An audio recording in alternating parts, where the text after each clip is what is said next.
Šiandien man tai gavos, kad lekcija spontaninė, aš esu nepasiruošęs, bet tikiuosi kažką prisiminsiu, tai Viešpatie Netananda, biškį va knygą paskaitysim.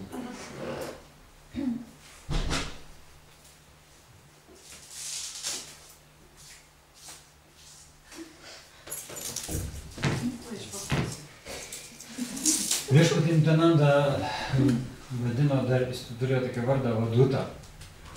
Tai jis vienintelis, kurio vadindavo tokį vardą Viešpatie Netananda. Vaduta tai reiškia, kai yra aukščiau materijos. Arba žmogus, kuris, aišku, Netananda ne žmogus, buvo aukščiausias Dievo asmuo. Bet tas, kuris nesipaišo jokios moralės arba etikos normos. Jis yra aukščiau jų. Tai Netananda toks buvo. Pavyzdžiui, vienas iš tokių pavyzdžių, kad jis toks. Jis, pavyzdžiui, nueidavo į tų laikų pabą. Pabas yra ten, kur vyrai geria alų. Jis ateidavo ir ten pamokslaudavo žmonėm. Ir jo tai visiškai nesuprždavo. Ir tai buvo pavyzdys to, kad ta asmenybė yra nesuteršiama. Iš esmės Viešpačiai ten lygiai toj pačioj kvalifikacijai buvo, nes Viešpačiai ten ir Netananda tai yra neatskiriamas asmuo, tai yra vienas ir tas pats iš tikrųjų. Ir tiek, kad Netananda tai yra Adidas. Girdėjote visą? Adidas. Adi yra pirminis, Das tarnas. Tai yra Netananda ir Balarama. Tai yra tos dvi asmenybės, kurie visai Dievo kūriniai yra pirminiai mokytojai arba pirminiai tarnai, kurie rodo pavyzdį, kaip reikia tarnauti aukščiausiam Dievo asmeniui. Ir jų tarnystė yra tobula tame, kad jie labai tiksliai ir aiškiai žino, ko Viešpats nori. Mūsų dvasinės praktikos eiga veda mus į tai, kad mes turim pradėti skaityti savo dvasinio mokytojo ir kitų vaišnavų norus ir poreikius. Skaityti, tai reiškia suvokti ir pajausti. Tada tarnystė yra tobula. Sako tarnas karaliui, buvo visais laikais įvairių tarnų, karaliams, visokio plauko tarnų, netgi tie, kurie karaliui šluosdavo nagalą po tuštinimuose. Čia su karaliui liūgulį, tai kurio čia žiem kažkokia kilma. Netgi tokie tarnai. Ir kas svarbiausia, jie buvo patys artimiausi. Labiausiai, priartėję prie karaliaus. Bet jeigu mes kalbam apie aukščiausią Dievo asmenį, prie jo priartėjimas yra toksai, kad dar Viešpats nepasako, o tarnas jau žino, ką jį padaryti. Čia yra, sako, tobula tarnystė. Ir tas pats yra su dvasiniu mokytoju, nes mes ant dvasinio mokytojo treniruojamės iš tikrųjų. Pradžiai ant vaišnavo treniruojamės, o paskui ant dvasinio mokytojo. Ir ta treniruotė mūsų yra tokia, kad mes turim užbėgti dvasinių mokytojų už jo pasakytos minties garsiai. Prieš tai, kol jis pasakys savo mokiniu, kažką mokinys jau turi padaryti link dvasinio mokytojo. Bet čia yra dvasinio gyvenimo arba tos tarnystės myslės ir paslaptis, kurios iš tikrųjų atsiskleidžia tik tai nuoširdžioj ir ilgo tarpo tarnystėj, kuri iš tikrųjų per pirmus metus ar per pirmą dvasinio gyvenimo laikotarpį tikrai neatsiskleidžia. Tai va tie dalykai yra labai svarbus, nes visumoj mūsų visa praktika mus veda linkur. Publika. Linkur. Link tarnystės. Mes turim išmokti tarnauti. Čia yra fundamentas, pagrindas viso dvasinio gyvenimo. Jeigu iki šiol mūsų visas gyvenimas buvo tarnauti, kam? Jausmam, savo. Aš man. Aš Dievas, aš Puruša. Mes apie tai nekalbam. Mesgi nesakom. Pavyzdžiui, aš nesakau, tu Dievas arba aš Dievas. Mes nekalbam. Tai mes veikiam. Ir veikiam taip, kaip Dievas. Jeigu žmogus savo gyvenimą paskiria tam, kad mėgautis ir ieškoti visuose tarpeliuose, plyšiuose laimės, ką mes ir darom. Mes Dievo padėtyje. Ir tokia padėtis veda prie ko? Prie kančios. O kančios pagautas žmogus arba gyva būtybė ką daro? Kreipiasi dvasinę praktiką, pas dvasinį mokytoją ateina, sako, mokydavau, padėk. Nuo to viskas prasideda. Ir ką moko dvasinis gyvenimas?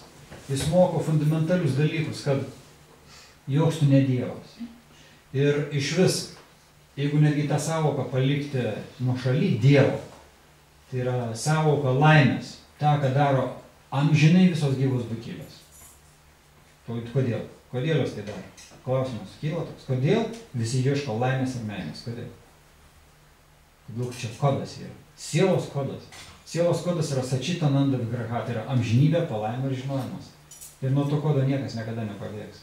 Ką mes bedarytumėm, kiek užsiaugintumėm raumenų, kaip gražiai beatrodytumėm, kaip gražiai bekalbėtumėm, kaip gražiai filmuose bevaidintumėm, kaip gražiai savį pristatytumėm, mes galvojam tik apie vieną dalyką, apie laimę. Problema yra kame, kad laimė sąlygotam buvę yra labai labai iškreipta, išharmonizuota, bjauri. Ir to bjaurioj laimės savokui mes ieškom bjauri laimės ir bjauri beieškojant laimės niekada jos nepatirsime. Visą laiką pralošiam.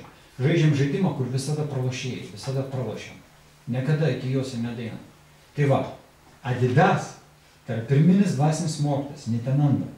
Jisai moko, kaip reikia mylėti Dievą, kaip reikia gyventi dėl jo ir kaip paskirti tiesiog visą savo gyvenimą, savo būtį, savo visą egzistenciją, tam, kad patenkinti aukščiausią besimėgaujantį subjektą. Pabrėžiu, aukščiausią besimėgaujantį subjektą.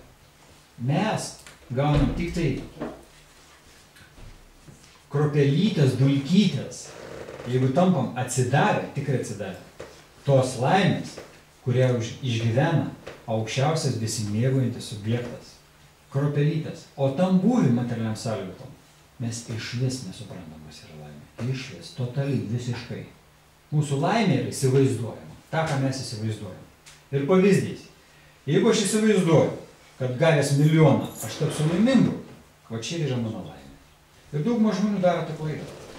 Mano visas gyvenimas tada skirtas tam, kad aš siekčiau kažkokių didelių pinigų ir kai aš jos gaunu, patiriu, truputėlį tos laimės. Ir viskas tom baigėsi. Lygiai taip pat yra su daiktais, su santykiais su žmonėms, santykiais su gyvūnais, karjeros siekime, savęs kažkokiam išryškime, kažkokiai tai formai. Viskas veda į tai, ką mes siekiam 10-20 metų, patiriam kažkokį tai nublukusią, nuvalgytą laimės sąvoką, kurioje visiškai nebūnam patenkinti ir vėl darom tą patį. Ir tai vadinasi kramtymas per kramtytą. Jokios prasmės iš to nėra. Tai va, ir mes pabandysim pakalbėti, jeigu aš kažką prisiminsim, vieną istoriją tikrai prisimenu apie Nitanandą. Esu pasakojęs ir prieš metus tą istoriją, bet kažkas gal negirdėjau ją, tai išgirsit. O dabar aš tada pabandysiu paskaityti biškį iš knygos. O, tai šakinį pasiėmė.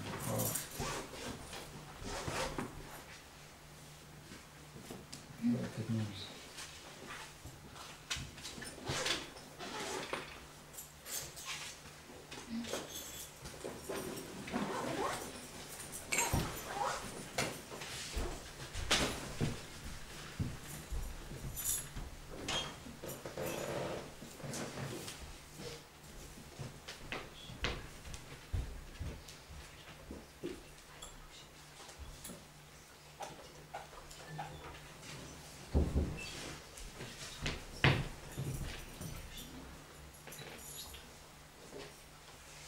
Viskas bus į temą.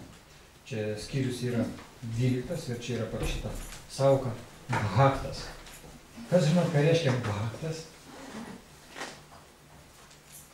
Paprastas klausimas. Kas yra bhaktas? Viešpatis atsidavęs. Savoka labai paprasta. Viešpatis atsidavęs. Tai va, kad būti viešpačiu atsidavusiu, čia yra adikaras, kvalifikacija. Prisimenate aš praeitą Sekmadienį mes kalbėjome, aš pasakoju apie tai, apie savoką adikaras, apie savoką, ta prasme, kvalifikacijos. Ir labai svarbu tai suvokti. Todėl, kad žmonės, kurie užsiema dvasinę praktiką, ypatingai bhakti jogą, jie turi suprasti, kokia kvalifikacija yra bhakti joga, to, kuris praktikuoja bhakti jogą. Gal kas nors žinot, kokia kvalifikacija? Nesvarbu. Sužinosim. Tai savoka yra labai paprasta, kad būt bhaktu arba daugti iki tokio lygio, nes žmonės labai dažnai atsidavusius Krišnos vadina kaip krišnaitai. Čia toks štampas, krišnaitai. Tai yra tie, kurie gatvėse ten dainuoja su paklodėm vaikšto krišnaitai. Iš tikrųjų, tie žmonės yra bhaktai arba bandantis tarp atsidavusiais. Pas atsidavusi sadaka, tas, kuris gyvena reguliuojamą gyvenimą, o tai yra viena iš pirminių ir pačių pagrindinių sąlygų tapti atsidavusiu. Reikia pradėti gyventi reguliuojamą gyvenimą. Reguliuojamas gyvenimas tai reiškia, nebepataikauju savo protui. Arba pradedu reguliuoti pataikavimą savo protui. Nes jeigu aš pataikauju savo protui, kas būna? Marazmas. Ateina marazmas. Žiūrėkit, paprastą pavyzdį. Yra maži vaikai. Sako, iki 5 metų vaikui galima pataikauti, nuo 5 metų jau praktiškai rykštės reikia vaikui. Čia yra vedinė kultūra ir vedinė kultūra yra aiškinimo tai. Ir tai vyksta iki 14, nuo 5 iki 14 metų. Nuo 14 metų vaikas tampa viešpats arba draugas. Tarsi mes su juo bendraujame ant lygių. Bet tas laikotarpis reikia rimbo tam, kad išugdyti tam tikrą pas vaiką nuotaiką, savybės ir teisingą požiūrį gyvenimą. Kai atsidavęs pradeda dvasinį praktiką, jį iškart įstato rėmus. Ir tie rėmai vadinasi sadhana bhakti. Tai yra reguliuojama atsidavimo tarnyba. Ji yra reikalinga tik tais tam, kad žmogus taptų realiu atsidavusiu. Nes jeigu žmogus nekontroliuoja savo proto, kas yra iš tikrųjų 99,99% žmonių, netgi tų, kurie yra dvasiniai praktikui, taip pat nereguliuoja savo protą, netramdo jo.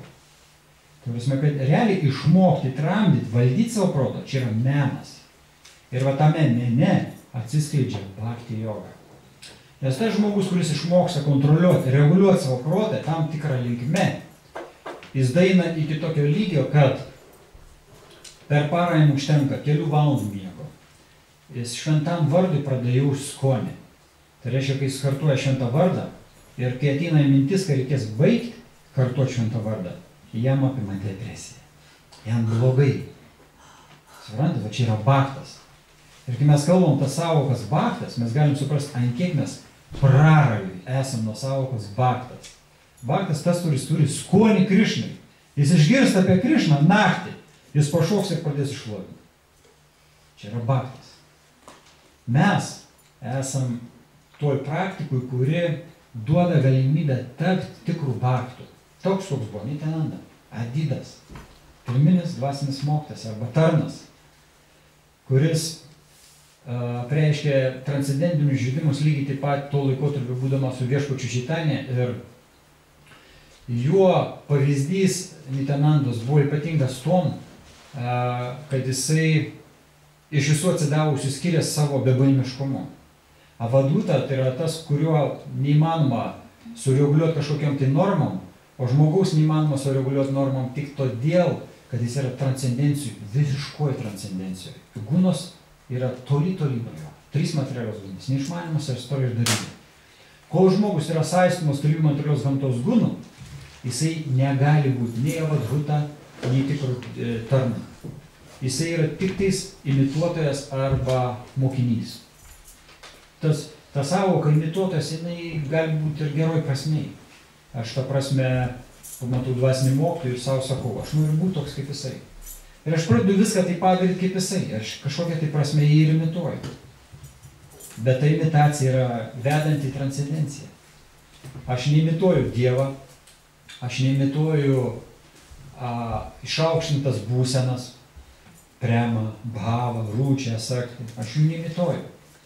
Aš tengiuosi nuolankiai tarnauti, kartuoti šventą vardą, skaityti Šrimad Bhagavatam, Bhagavad Gita, anksti keltis, atsikėlus iškart kartuoti šventą vardą ir tokioj būsime arba tokiam mentalė, tokioj linijoj, tokioj nuotaikoj. Žmogus po biškį labai išlieta yra įleidžiamas į sąvoką bhaktas. Bhaktas yra labai nuolanki proto būsena. Sako, bhaktas yra žemiau už žolę žemė ir kantresnis už medį. Bet pagalvokim, ką reiškia medžio kantrumas. Medį pjauna, ant medžio šlapinas, tuštinas, medį įspiria, medžio, bet ką daro medis tyli. Čia yra kantrybė. Ir tą kantrybę pritaikykim savo. Mumatinis sako, tu niekšas, tu pats niekšas. Supranta? Čia yra kantrybė. Ir tos kantrybės bhaktas turi išmokti. Ir tikro bhakto savybė yra tokia, kad jis yra nebeišmušiamas 3 materialios gamtos gunų. Jo niekas nebegali išmušti. Ar tu blogą pasakysi, ar tu gerą. Tau gyvenime geri įvykiai, blogi įvykiai, nieko. Aš žinok kodėl. Tik tai dėl vieno dalyko. Jisai mato tikslą. Bhaktas mato tikslą. Tai reiškia, mato aukščiausią Dievo asmenį Krišną. Toliau klausimas, kaip jisai mato? Aš, pavyzdžiui, galiu sakyti, aš matau Krišną, jūs pasitikėsit. Jeigu ir patikėsit, aš jo nematau. Aš galiu jums apgauti. Tikras matymas yra ne akim. Tikras matymas yra ausim. Ir bhaktas girdi šventą vardą, ir per šventą vardą girdėdamas, jis pradeda matyti Krišną. Ir čia yra dar viena iš kvalifikacijų. Bet žiūrėk, mes grįžtam vėl prie to paties. Kartuojant šventą vardą. Čia yra savina, reguliuojama atsinama tarnyba. Nes šventas vardas yra kartuojamas tam tikrų laikų. Ne, bent jau tai turėtų būti. Ir kai mes tai darom, mes papuolam į sadhaną bhakti, reguliuojamą tarnybą, per kurią papuolam į tam tikrą kvalifikaciją per 20, 30 ar 50 metų, galbūt net per keletą gyvenimų. Ir toj kvalifikacijai mes pradedam suvokti sąvoką bhaktas. Ir, kaip sako Bhakti Vigeno Gosvamis, labai įdomų dalyką, labai paprastą tokį sulyginimą. Tai prasme, jeigu žmogus išreiškia save tam tikrai kvalifikacijai, mes turim pasižiūrėti, ar jis atitinka tas savybės. Nu, pavyzdžiui, žmogus sako, aš labai gražiai moku dainuoti. O mes sakom, davai padainuok. Ir mes matom jo kvalifikaciją. Jeigu žmogus elgiasi kaip bhaktas, rodo visiems kaip bhaktas, bet jo pats gyvenimas nerodo, kad jis yra bhaktas. Reiškia, jisai nesilaiko tam tikrų regulų, principų ir normų, etikos normų, kurios yra skirtos savo kaip bhaktas. Jis praranda tą kvalifikaciją, arba iki jos dar nedaėjo. O jeigu jau daėjo, jis ją praranda. Už tai netgi saniesiai, babadžiai, kurie net atsižadėjo pasaulio, jie neatsižada reguliuojamos atsidavimo tarnybos. Niekada, iki pat mirties neatsižada. Todėl, kad tą kvalifikaciją turėti arba jau turint ją palaikyti, sadhana bhakti visą laiką duoda galimybę išlikti joje ir turėti kvalifikaciją kaip bhakto. Bhaktui iš tikrųjų nieko daug nereikia. Jam nereikia gražbiliauti, jam nereikia mokėti labai gražiai kalbėti, labai gražiai dainuoti, labai gražiai gaminti, jam net tų dalykų nereikia. Pagrinde atsidavusiu arba praktikuojančiam bhakti jogą pradžioje visiškai užtenka tiesiog laikytis bhakti jogos taisyklių. Ir tas žmogus, kuris tai daro, jis automatiškai tampa kvalifikuotu atsidavusiu. Tokia lengva įžangėlė. Iš to, ką klausiau paskutinės dienas.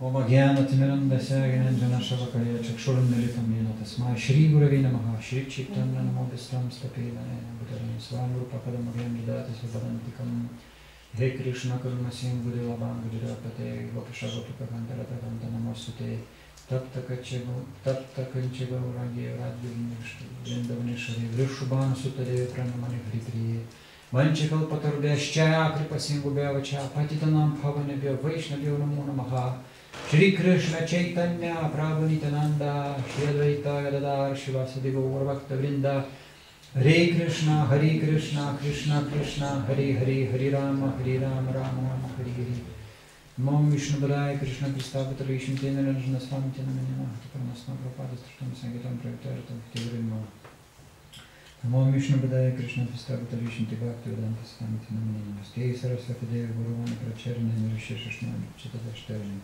Va truputėlį šnybę aš paskaitysiu, kad būtų lengviau kalbėti. Žmogus Krišnos sąmonėje visiškai atsidėjęs transcendentinį meilės tarnystę Viešpačiui. Išsiugdo visas dieviškas pusdievių savybės.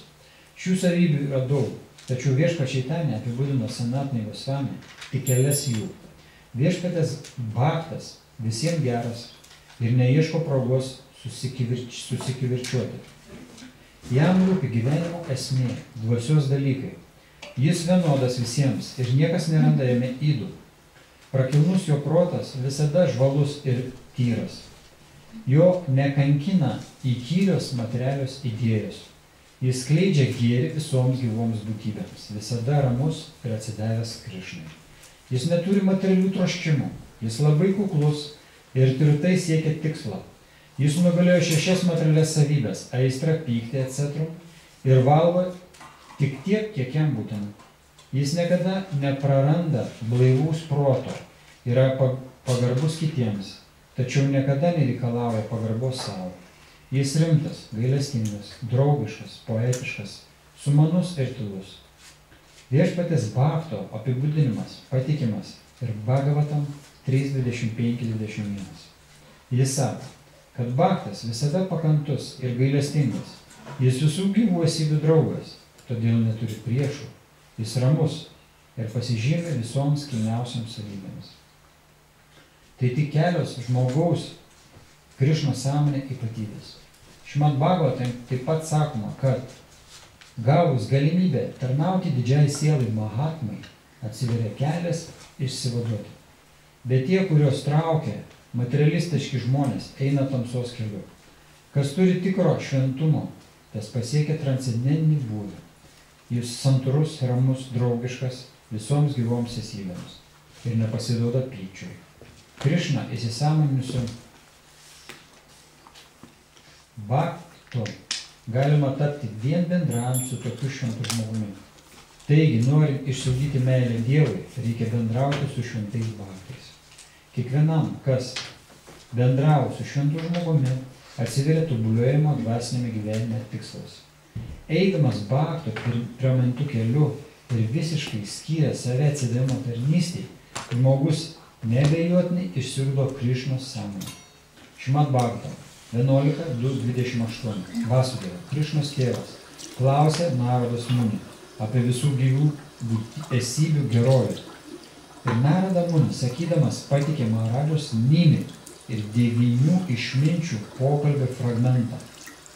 O šventieji išminčiai, sakė karalius Nimi, aš ieškau tokio kelio, kuris žada gerovę visoms gyvoms esybėms. Susitikti su šventu žmogumi, nors akimirkai vertingiausia, kas gali būti gyvenime, nes tas akimirksnis atveria tobulėjimo dvasiniam gyvenime galimybę. Ta mintį patvirtina ir kitas Šrimad Bhagavatam fragmentas 3.25-25. Bendraudami su šventais žmonėmis ir aptardami su jais transcendentinius dalykus, įsitikiname dvasinio gyvenimo vertingumu. Neilgai trukus pasakojimai apie Krišną tampa malonus ausiai ir mieli širdžiai. Jei išgirdęs dvasinę žinią iš šventos asmenybės, žmogus mėgina ją pritaikyti savo gyvenime, Krišnos sąmonės kelias natūraliai išsirituliuoja į tikėjimą, prisirišimą ir atsižadėjimo, atsidavimo tarnystę. Paskui viešpats pasakojo Sanatnai Gosvami, kaip turi elgtis bhaktas. Svarbiausia visuomet vengti nedorų žmonių draugijos. Toks bhakto elgesio pagrindas. Kas yra nedori ryšiai? Tai bendravimas su tais, kurie pernelyg prisirišę prie moterų. Ir tais, kurie nėra viešpatės Krišnos bhaktai. Tai negeri žmonės. Bendrauti rekomenduojama su šventais viešpatės bhaktais ir kiek įmanoma vengti bendravimą su nedorais. Dievų nesiduominčiai žmonėmis. Tyri Krišnos bhaktai labai rūpestingai šalinasi šių 2 kategorijų bhaktų. Šrimad Bhagavatam 3.31-33-35 sako, kad reikia atsisakyti bet kokio bendravimo su tuo, kuris nevaržomai bendrauja su moterimis. Nes bendraujant su tokiu negeru žmogumi, prarandamas visos geros savybės. Teisingumas, švara, gailestingumas, rimtumas, supratingumas, drovumas, grožis, šlovingumas, atlaidumas, sugebėjimas valdyti protą ir juslės, bei visos kitos kilniosios savybės, kurias bhaktas įgyja savaime. Niekas nedegraduoja taip, kaip tas, kuris bendrauja su žmonėmis, pernelyg prisirišusiais prie moterų.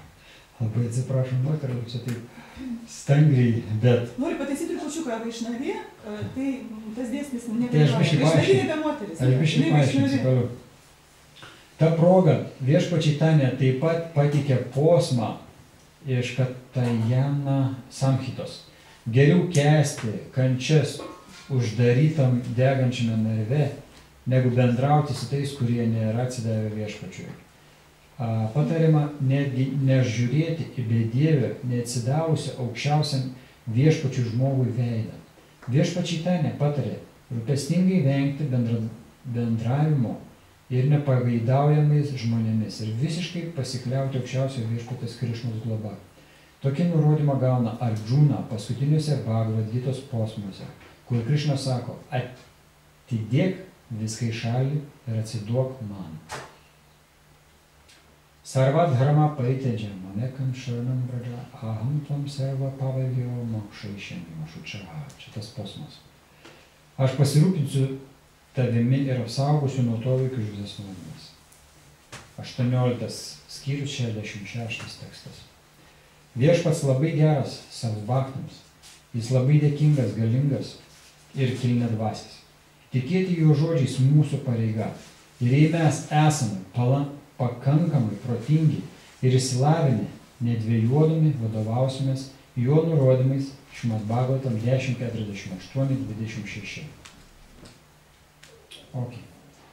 Toliau nepaskaitysim. Tai va, čia praktiškai buvo truputėlį atskleistos transcendentinės atsidavusios savybės. Ir tas mentalas, kurį nešioja turintis žmogus savoką bhaktas. Mes dabar grįšim prie savokos moterų. Galbūt moteris užgavo tas komentaras. Nu, tai neužgavo, kažką kitus užgavo. Visada sąlygota siela yra linkusi į užsigavimą, užsigauna. Čia yra sąlygotos sielos adhikaras arba kvalifikacija. Jeigu žmogus yra linkęs užsigauti, tiesiog yra jo tokia kvalifikacija ir ta kvalifikacija turi 99,99 ir taip toliau 99 žmonių pasaulyje. Visi linkia užsigauti, visi, absoliučiai. Kai čia yra kalbama apie moteris, čia neturime minty, kad moteris yra blogas. Lygiai taip pat, kaip yra savoka, pavyzdžiui, krikščionybei, Kristus yra sakęs, kad pinigai yra velnio išmonės. Girdėjau tokią savoką. Bet patys pinigai, jie nėra blogis. Blogis yra, kai tos pinigai yra panaudojami neteisingai. Lygiai taip pat ir moteris. Jeigu moteris yra gyvenimo panaudojama neteisingai, tampa įrankiu į pragarą. Arba tą terpę, arba to kanalų į pragarą. Bet jeigu moteris yra panaudojama teisingai, tai reiškia, moteris yra pagal savo visą fiziologiją, protą, intelektą, jin yra pagal Vedas, pagal šastras, jin yra prilyginama vaikui. Ir tai reiškia, kad jin turi turėti prieglobstį. Tarsi, jos visas būvis yra truputėlį žemesnis nei vyro. Ir tame vyrai naudojas, už tai jas ir eksploatuoja taip moteris. Dėl to, kad jis šiek tiek yra silpnesnis. Bet vyrui tikram, o tikras vyras yra atsidavęs, bhaktas, tas yra tikras vyras. Jis panaudoja viešpačių tarnystę, kaip Šrila Prabhupada. Iškart istoriją prisimenu Šrila Prabhupada. Vieną kartą Šrila Prabhupada nuėjo Paryžiuje į Luvrą. Ir jisai su savo mokiniais žiūrėjo paveikslus. Ir tie paveikslai labai dideli, labai dideli. Ir tuose paveiksluose nuogos moteris. O Prabhupada buvo sanjasis, atsižadėjęs pasauliui. Ir jo mokiniai buvo sanjasi. Ir tiem sanjasiam buvo labai nepatogu Prabhupada žiūrėti tas moteris nuo pusnagės. O Prabhupada labai atidžiai žiūrėjo. Ir mokiniai taip nepatogiai jaučiasi. Ir Prabhupada taip pakėlė gal ir mokiniams sako, suprantat, surinkit visas gražiausias moteris. Ir atveskit visas man. Ir mokiniai buvo, ką jis toliau pasakys? Prabhupada sako, o šias visas, sako, panaudosiu tarnystį viešpačiui. Jos visas tarnaus Krišnai ir bus labai laimingas. Čia yra požiūris, o čia yra požiūris. Tai prasme, aš galiu matyti objektą ir su to objektu kaip savi surišti. Va čia ir yra paklaida. Va čia esminis dalykas yra. Aš matau objektą, į ką aš sakau, aš jo noriu arba jį eksploatuosiu. O aš galiu matyti objektą ir sakyti, aš jį panaudosiu tarnystėj viešpačiui. Jis tarnaus viešpačiui ir bus labai labai laimingu. Suprantate, čia yra labai skirtingi dalykai. Ir tada ta moteris, kuri ieško visą gyvenimą prieglobsčio, nes būtent jos tą ir daro, jos ieško prieglobsčio. Dėl ko jos ieško vyro? Tas vyras tai tas, kuris duoda prieglobstį, duoda pinigų. Prabhupada labai konkrečiai rašo Šrimad Bhagavatam. Sako, jeigu vyras sugalvoja vesti, jis turi žinoti, ką reikės duoti moteriai. O reikės duoti auksą, pinigų, turtų, seksualinių santykių, tai reiškia vaikų ir prieglobstį. Ir jeigu tu pajėgus tai duoti, tu gali vesti, tu turi tada adikarą kvalifikaciją, kad turėti šalia savęs moterį. Bet jeigu tu to neturi, reiškia dar neturi kvalifikacijos, ją turi. Tai reiškia, moteris šiuo atveju išaukštinta yra. Kad ją turėtų kvalifikaciją tam tikrą. O dar yra kitas šaltinis, kur aiškina, kad nei vyrų, nei tėvų, nei motina žmogus negali būti tol, kol nėra pasirengęs savo palikuonis sugrąžinti pas Dievą. Jeigu aš turiu tokią kvalifikaciją arba jaučiu, kad mano palikuonis grįž pas Dievą, aš tada esu kvalifikuotas jos turėtas palikuonis. Tai tokia sąvoka, suprantat? Ir tos sąvokos jokių būdų nenužemina nei vienos lyties, nei kitos. Tos sąvokos duoda kvalifikaciją, kad mes suprastumėm, kaip reikia teisingai bendrauti. Nes tie žmonės, kurie yra labai prisirišę prie moterų, tai čia turima minty vis dėlto tą dumblą. Tai yra tas dumblas, kuris tie žmonės, pas kuriuos išprotą nekrenta seksualiniai santykiai. Tai va tas dalykas yra pats didžiausias arba pats sunkiausias, kaip pasakyti, elementas arba yda, kurią peršokti yra labai sunku. Tiek vyrui, tiek moteriai. Ir už tai, kai mes kalbam apie tavo bendravimą labai artimą, yra visą laiką, saistoma. Tie visi dalykai yra saistomi. Ir už tai to atžvilgiu visur šastros, kaip ir atrodytų, lygti kaip ir numažinti moterį. Bet ją numažinti, ją nenumažinti. O aš, pavyzdžiui, kitaip matau, aš matau, kai ją išaukština, ant kiek ji yra galinga, kai gali bet kokią gyvą būtybę nugramzdinti liūną. Moteris labai galinga iš tikrųjų yra. Tai va, čia yra požiūris, viskas yra požiūris. Ir šiuo atveju, jeigu vėl grįžtant prie Nitanandos, tai pradžioje, kai pasakojau tą momentą, kad Nitananda buvo tokia turėjo kvalifikaciją, kad jis galėjo, pavyzdžiui, eiti į pabą arba į tą vietą, kur žmonės gėrė alkoholį ir blevizgoje kalbėdavo tuščias kalbas, o jis ten ateidavo į tą vietą, bendraudavo su tai žmonėm ir to žmonės išvaduodavo iš to liūno arba iš tų dėsnių, iš kurių jie negalėdavo išeiti. Nes yra paprastas pavyzdys, viską visi puikiai žino. Jeigu žmogus turi polinkį kažkam, pavyzdžiui, alkoholiui, arba narkotikam, arba nikotinui, dažniausiai savo pastangom, savo jėgom iš to yra išeiti labai sunku. Gali patvirtinti? 100%. Praktiškai savo pastangom beveik yra neįmanoma. Už tai reikia kitų žmonių pagalbos. O Nitananda, jis eidavo į tokias vietas, kur, ta prasme, bhakti niekada nevaikščiodavo. Ir net Čaitanė nerekomenduodavo. Ir tik viešpatį Čaitanė sakydavo, vadūtą Nitanandą, ten ir ten, atsidarė pasakodavo. O jis visada visiems atsidavus sakydavo, į savo vadūtą, nežiūrėkite į tai, ką jis daro, jūs to nedarykit. Tai, ką jis daro, jis tai gali daryti, nes jis realiai duos pagalbą tiem žmonėm, jisai suteiks galimybę tiem žmonėm išsivaduoti. O jūs neturėsite jėgų tai padaryti, už tai jūs to neimituokit. Čia va dar vienas adikaras arba dar viena kvalifikacija, prie ko vėl grįžtam, kad žmogus niekada neturėtų imituoti aukštesnio lygio, nei jis realiai yra. Tas imitavimas aukštesnio lygio yra labai labai pavojingas. Čia yra dar pavojingiau, žinokit, nei bendrauti su vyrais, kurie labai prisirišę prie moterų. Čia yra dar pavojingiau. Vaidinti aukštą raidos dvasinę lygį. Pavyzdžiui, aš esu Bhakto neofitas. Bhaktos neofitas, pradedantysis. Ir aš visiškai nesuprantu, kas yra bhava, prema, rūčia, sakti. Bet aš vaidinu tas formas arba tas padėtis. Ir tai yra viskas. Tai yra dvasinė mirtis.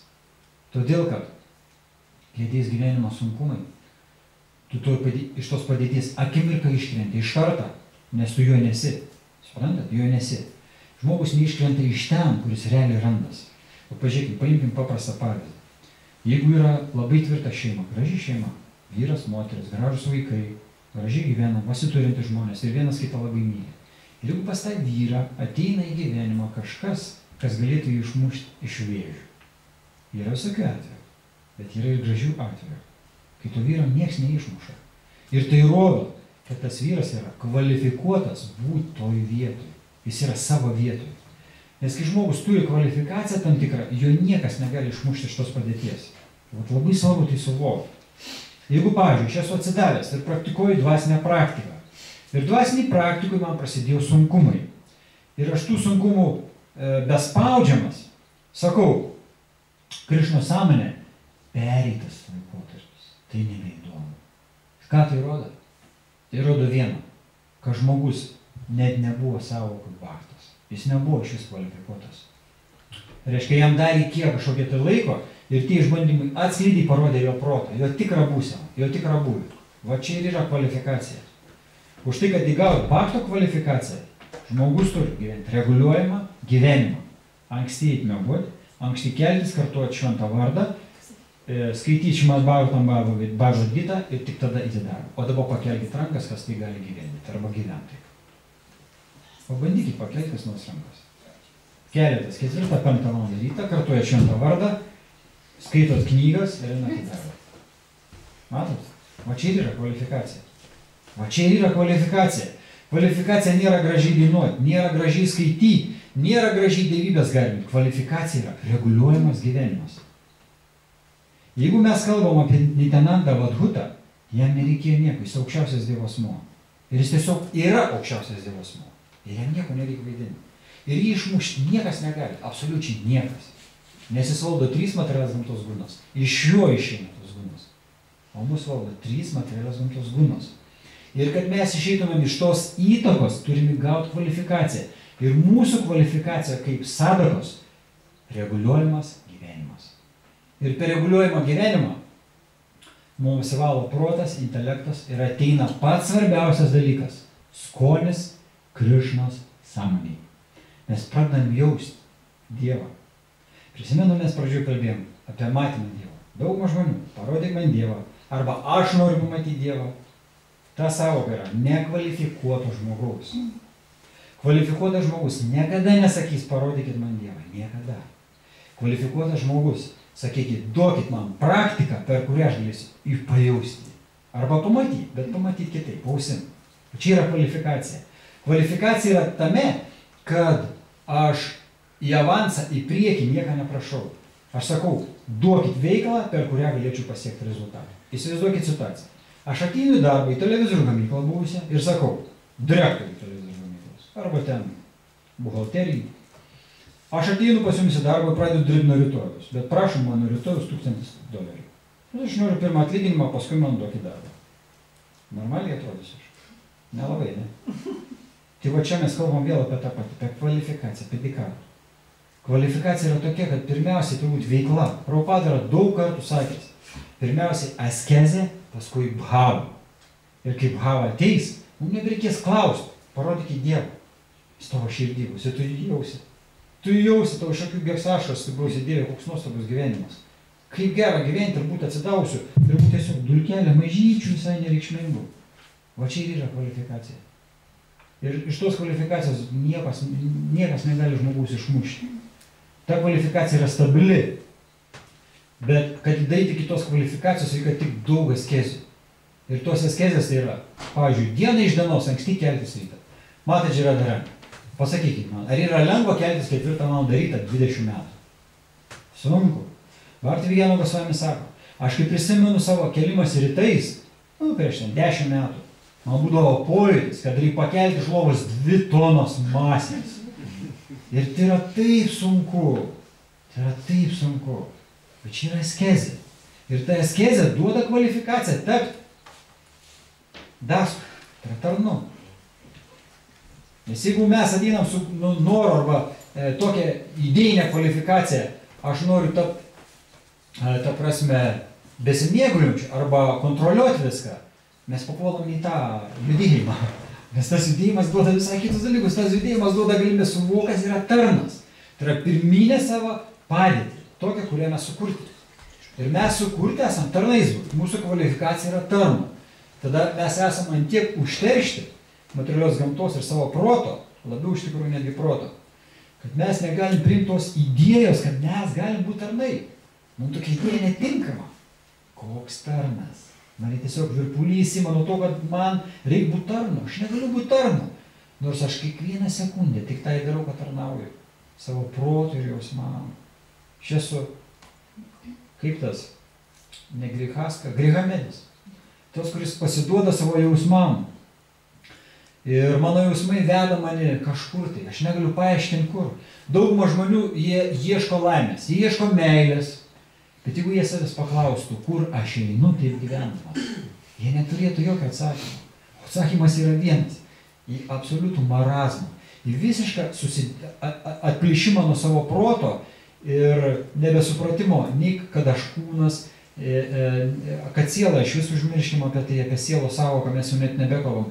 Žmonės daini iki to, kad jie pilnai net nebesuvokia tie kūnai. Jie tiek degraduoja. Ir tai daro nekvalifikuotas gyvenimas. Nes materialus gyvenimas tai yra nekvalifikuotas gyvenimas, iš kurio reikia ištrūkti tam, kad taip kvalifikuotų. Ir žmogus dar netapęs dvasingų žmogų, jis dar nesupratęs, kad siela, jis jau tampa kvalifikuotų, kiek lieka reguliuojama gyvenimą.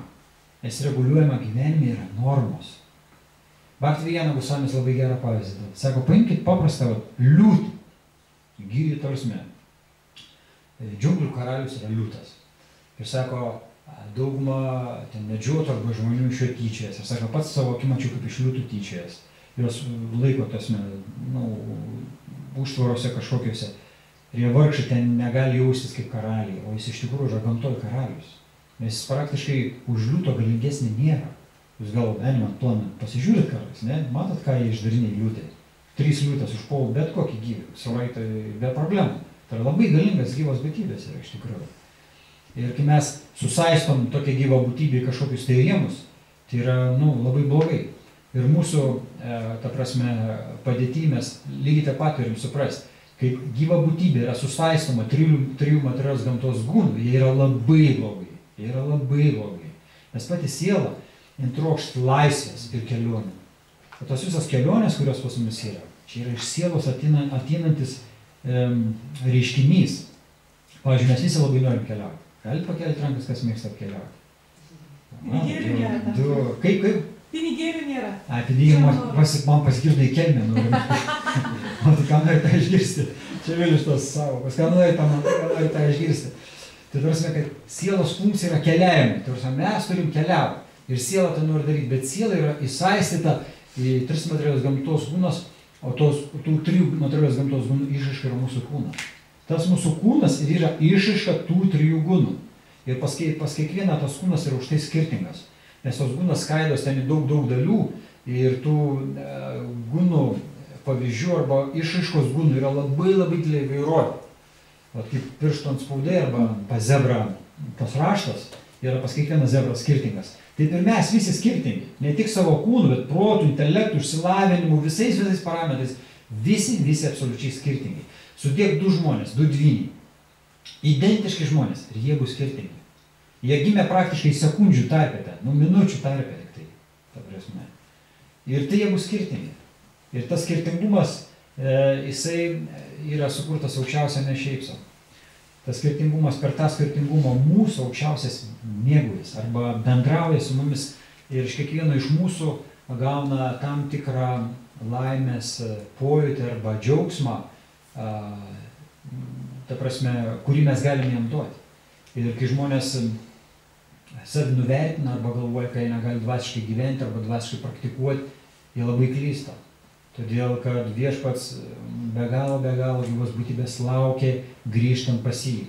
Pas jį, kad grįžti, vėl turbūt kvalifikacija, adikaras. Tas adikaras reiškia, kad mes turim būti labai švarūs, apsivalę. Aukščiausias asmuo, Krišna, yra tyra gyva būtybė. Tai yra visiškai nesusitepus su materija. Čia savybės tas, kurias mes skaitėm, tos savybės iš tikrųjų aiškina, koks turi būti atsidavęs ir jo kvalifikacija, būtent išraiška tos kvalifikacijos yra savybėse. Ir kai atsidavęs po truputėlį pradeda gauti tas savybės, jis išvarėja nuo gūnų, protas jo valosi, jis švarėja, jis įgauna tam tikrą koncentraciją ir ta koncentracija ateina per savybės. Ir ta koncentracija duoda galimybę žmogui pradėti medituoti. Dhyana, įsijungia dhyana, meditacija. Ir atsidavęs paros bėgį, pradeda jaust Dievą ir medituoti jį. Čia yra atsidavusio funkcija. Jos niekas neturi, jokia gyva būtybė, tik atsidavęs. Jeigu mes imsim net pusdieviams sunku tai daryti. Todėl, kad jų visas gyvenimas yra mėgaujamasis. Rojus yra ta terpė sukurta, kur ten vien gyvas būtybės mėgaus. Ir tobulai, net mūsų protui sunku suvokti, kaip jie mėgaujas. Ir mūsų protui lygiai taip pat sunku suvokti, kaip gyvas būtybės pragare kenčia, kokias kančios tenai. Už tai žeminiai toj planetai mums yra sutiktas visas sąlygas medituoti, galvoti apie jį. Ir atsidavusių visą praktiką veda į tai, kad įsijungia dhyana, tai yra jogos ta praktika, kai žmogus pradeda medituoti. Iš pradžių ryte šventą vardą, paskui Šrimad Bhagavatam, o paskui dienos bėgi, jam praslysta, ką jis darė rytą. Ir kuo žmogus kvalifikuočiau daro rytą, tuo kvalifikuotesnė gaunas diena. Ir tada dienos bėgis padeda kars nuo kartą pagauti atvaizdą, savoką, aukščiausią Dievo asmens. Ir tai yra progresas. Nes mūsų visas gyvenimas yra susijęs. Kiekviena akimirka su materija. Daiktai, objektai vien materialus. Ir per tuos materialius objektus mes teršim save. Kaip siela. Mes siela. Nei vyras, nei moteris, mes siela. Pirmiausiai. Iš tikrųjų siela, tai moteriška prigimtis. Siela. Ta siela. Mes visi moteris. Šiaip jau. Sveikinam visus. Mes vieno kraujo. Visi moteris. Už tai gyvas būtybės taip ir traukia Purušą, besimėgaujantis subjektas, aukščiausias Dievo asmuo, kuris yra vienintelis vyriškų prigimty. Jis mumis traukia. Ir kuo gyva būtybė yra švaresnė, turinti protą ir savo būtį, būtis, kuri ateina per sadhaną, reguliuojamą atsino tarnybą, tuo ją labiau pradeda traukti Dievas. Ir tuo labiau įsijungia dhyana, tai yra meditacija į jį. Kuo švaresnis protas, tuo labiau pradeda protas medituoti. Savaime, net spontaniškai. Tiesiog mintis pradeda apie Dievą. Žaidimai kažkokie ir taip toliau. Ir tai yra tik todėl, kad protas po truputėlį pradeda apsivalyti. Protas niekada neapsivalys, jeigu nebus sadhanos. Niekada. Už tai sadhana yra labai svarbus elementas.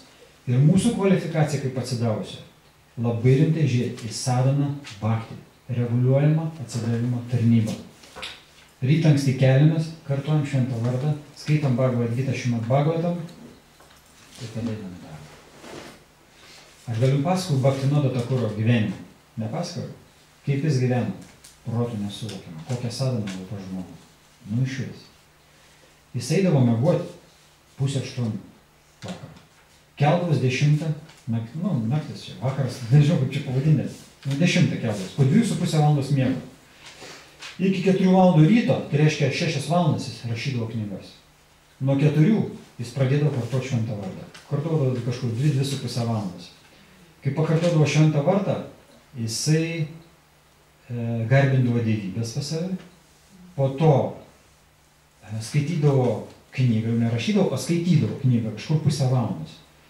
Paskui po to jis priimdavo svečius, nes kiekvieną rytą pasėtydavo, nes jis buvo labai didelis išminčius. Pasėtydavo žmonės, jis jiems duodavo daršanos, jis pabendraudavo, pamokymus kažkokius duodavo. Tada pavalgydavo,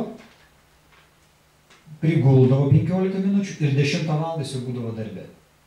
Įsivaizduojat sadhaną. Ir tai buvo metai iš metų. O jis dirbo teisininku, jis buvo teisėjas. Jis buvo teisėjas. Ir dienos bėgi pro jį praeidavo nuo 30 iki 50 bylų. Jis bylom skirdavo po 5, kiek ten sakė, minučių. Tarsi jis labai greitas pražiūrėdavo. Da vienu žodžiu, jis labai greitai. Ką kiti darydavo valandą, jis trukdavo 5 minutės kiekvienai bylai. Ir jis buvo labai teisingas. Ir va toks gyvenimas. Bet kai mes paskaitom jo raštus, Bhaktinoda Thakuras, ką jis jautė Dievui, Bhaktivinoda Gosvami sako, nėra pasaulio istorijoje nei viena atsidavusi, kuris būtų išgyvenęs tokią bhavą Dievui, kaip jisai. Nėra nei vieno. Jis yra idealus pavyzdys, kaip jis mylėjo Dievą iš tikrųjų.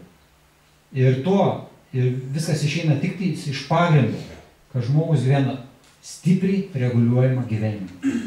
Jeigu pas žmogų yra reguliuojamas gyvenimas, pasietina viskas. Tiek materiali gerovė, tiek dvasinė. Ir dvasinės gerovės išraiška yra tokia. Kokia? Mūsų gyvenime Krišna tampa labai artima. Labai, pačiu artimiausiu. Jis tampa labai brangiu. Mes realiai pradedam suvokti, kas yra mylėti Dievą. Jeigu mes girdim tas savokas mylėti, tada pradeda viskas blankti. Mes pradedam suvokti, kad tai apie ką jie čia kalba, jie tiesiog išprotėja, jie nesupranta, apie ką kalba. Mylėti Dievą tai yra kulminacija visos mūsų egzistencijos. Ta, ką rodė Viešpats Nityananda su Čaitanija.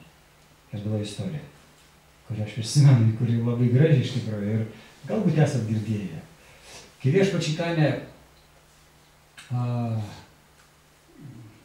darė savo harinamus, Navadvipui ir visur kitur, nuo jo žmonės netitraukdavo akių, todėl kai jis labai patraukliai atrodė.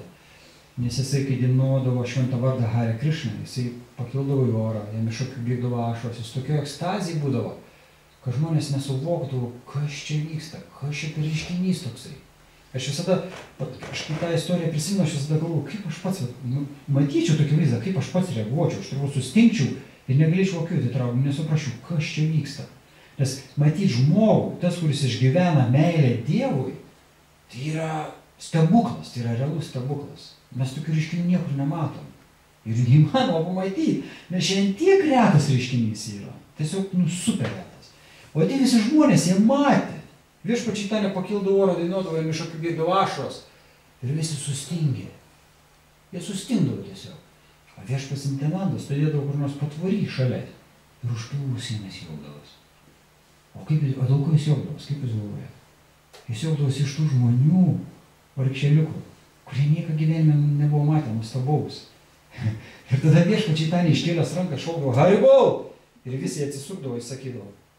Jis tą pasakė žymiąją frazę. Tas judėjimas sankirnos eis iš kaimo į kaimą, iš miesto į miestą. Ir visas pasaulis bus užpiltas meilės Dievui. Visi šoks ir dainos meilė Dievuje. Ir tas pasaulis virs dvasiniu. Ir sako, Kali Jugui, Jamaražų mirties Dievui, nebebus darbo. Ir Jamaražas, net buvo istorija, Jamaražas kreipęs pas aukščiausią Dievo asmenį ir sako, tai Viešpatie, ką man daryti reikės? Ką aš darysiu? Visi šoks, dainos, visi dvasiniai pasaulis, tai ką man, kur ten nusidėjai? Ir tada Viešpats jį nuramina. Sako, nebijau. Bus vis tiek, atsiras tų, kuriem trūks proto intelekto, nepasijungti tą procesą. Ir jų bus gal ne tiek daug, bet tau vis tiek bus darbo. Truputėlį mažiau bus, daugiau poilsio. O Kali Jugui ypatingai davo tam laikotarpiu, kuris dabar truks 10 000 metų, kuriam jau praėjo 500 metų. Ir dar, kiek čia, 9500 metų vyks sankirtinos judėjimas, per kurį bus šlovinamas Prabhupadas, statomas dar didesnės šventyklos nei dabar Majapurė. Ir visas pasaulis sužino šlovę Viešpaties Čaitanijos, Nityanandos, Pančatatvos, Prabhupados. Ir tie žmonės, kurie dalyvaus tam procese, jie iš tikrųjų suvoks, kas yra meilė ir laimė. Tie žmonės yra labai labai sėkmingi. Ir Bhaktivinoda Gosvami sako, įsivaizduokit, jūs dabar čia sėdit salėje. Jūs sako, net neįsivaizduojat, ant kiek jūs jau sėkmingi esate. Kai jūs čia papolėt, kad čia papulėt, jums turėjo tiek atlikti askezių, tiek kančių išgyventi, jūs tiek visko turėjot pereiti. O jūs dabar čia sėdit. Ir galvojat, kad čia taip aš atėjau ir sėdžiu. Patikėkit. Čia jūs tiek turėjot atlikti darbų, kad atsiras čia ir girdėt tai. Girdėt apie šlovę Nityanandos, apie Viešpatį Čaitanijos, kurie yra jų avataras. Tai yra tos asmenybės, kurios skirtos aukščiausio Dievo asmens tam, kad skleist meilę Dievui ir visas sąlygotas gyvos būtybės grąžinti atgal į dvasinį pasaulį. Ir suteikti adikarą, kvalifikaciją tam, kad tos gyvos būtybės galėtų betarpiškai, asmeniškai, akis į akį bendrauti su Viešpačiu. Ir siūlyti savo meilę ir atsidavimą jam.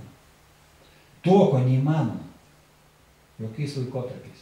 Nes sankirtinos judėjimas yra skirtas, jisai būna tik tai į 1004 jugų vieną kartą. 1004 jugų, tai jūs net neįsivaizduojate, kokie tai skaičiai. Tai yra net ne trilijonai ir ne bilijonai. Tai yra labai dideli skaičiai. Ir jis labai retai, kad ateina viešpačiai ten. O jis buvo prieš 500 metų, tai tas pats kas vakar. Jis vakar buvo ir paliko mums palikimą. Tas palikimas yra šventas viešpatės vardas. Hare Krishna, Hare Krishna, Krishna Krishna, Hare Hare, Hare Rama, Rama Rama, Hare Hare. Ir jeigu mes tą darysim teisingai, laikysime sadhanos, gyvensim kvalifikuotą bhakto gyvenimą, teisingą, tokį, koks turbūt iš tikrųjų. Mes jau grįšim pas Dievą. Dar būnant tam kūne. Prabhupada sakė, jeigu atsidavęs labai rimtai žiesi praktiką ir jis iš tikrųjų norės suvokti, kas yra mylėti Dievą, jis dar šiam kūne tai suvoks. Ir grįš pas Dievą, kai paliks tą pasaulį. Iš to kūno, kai išeis. Net nereikės kelių gyvenimų.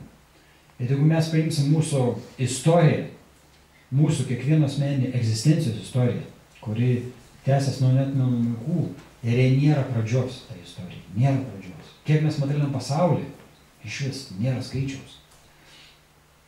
Ir kiek mes čia visko matė ir prisikentėję, ir kiek džiaugsmų gavę. Ir šiuo atveju mes vis tiek sėdim nuliūdę.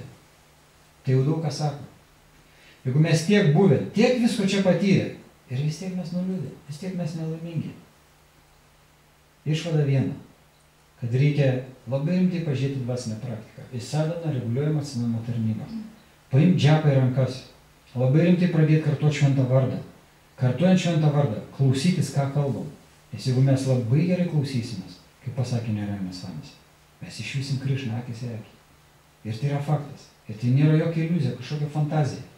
Nes visos dvasinės praktikos kulminacija – akis į akį išvysti. Viešpatį Čaitanį, Nityananda, visą paramparą. Čia kai su Bhakti Siddhanta Sarasvačių istorija buvo. Prieš tai, kol jis pradėjo visą tą judėjimą, Sankirtanos, jisai atliko 4 metų askezę.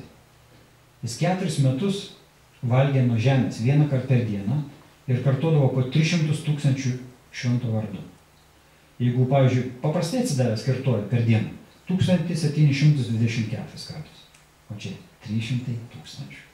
Jūs mes daug įsivaizduojate, koks tai skaičius yra, kaip reikia kartoti.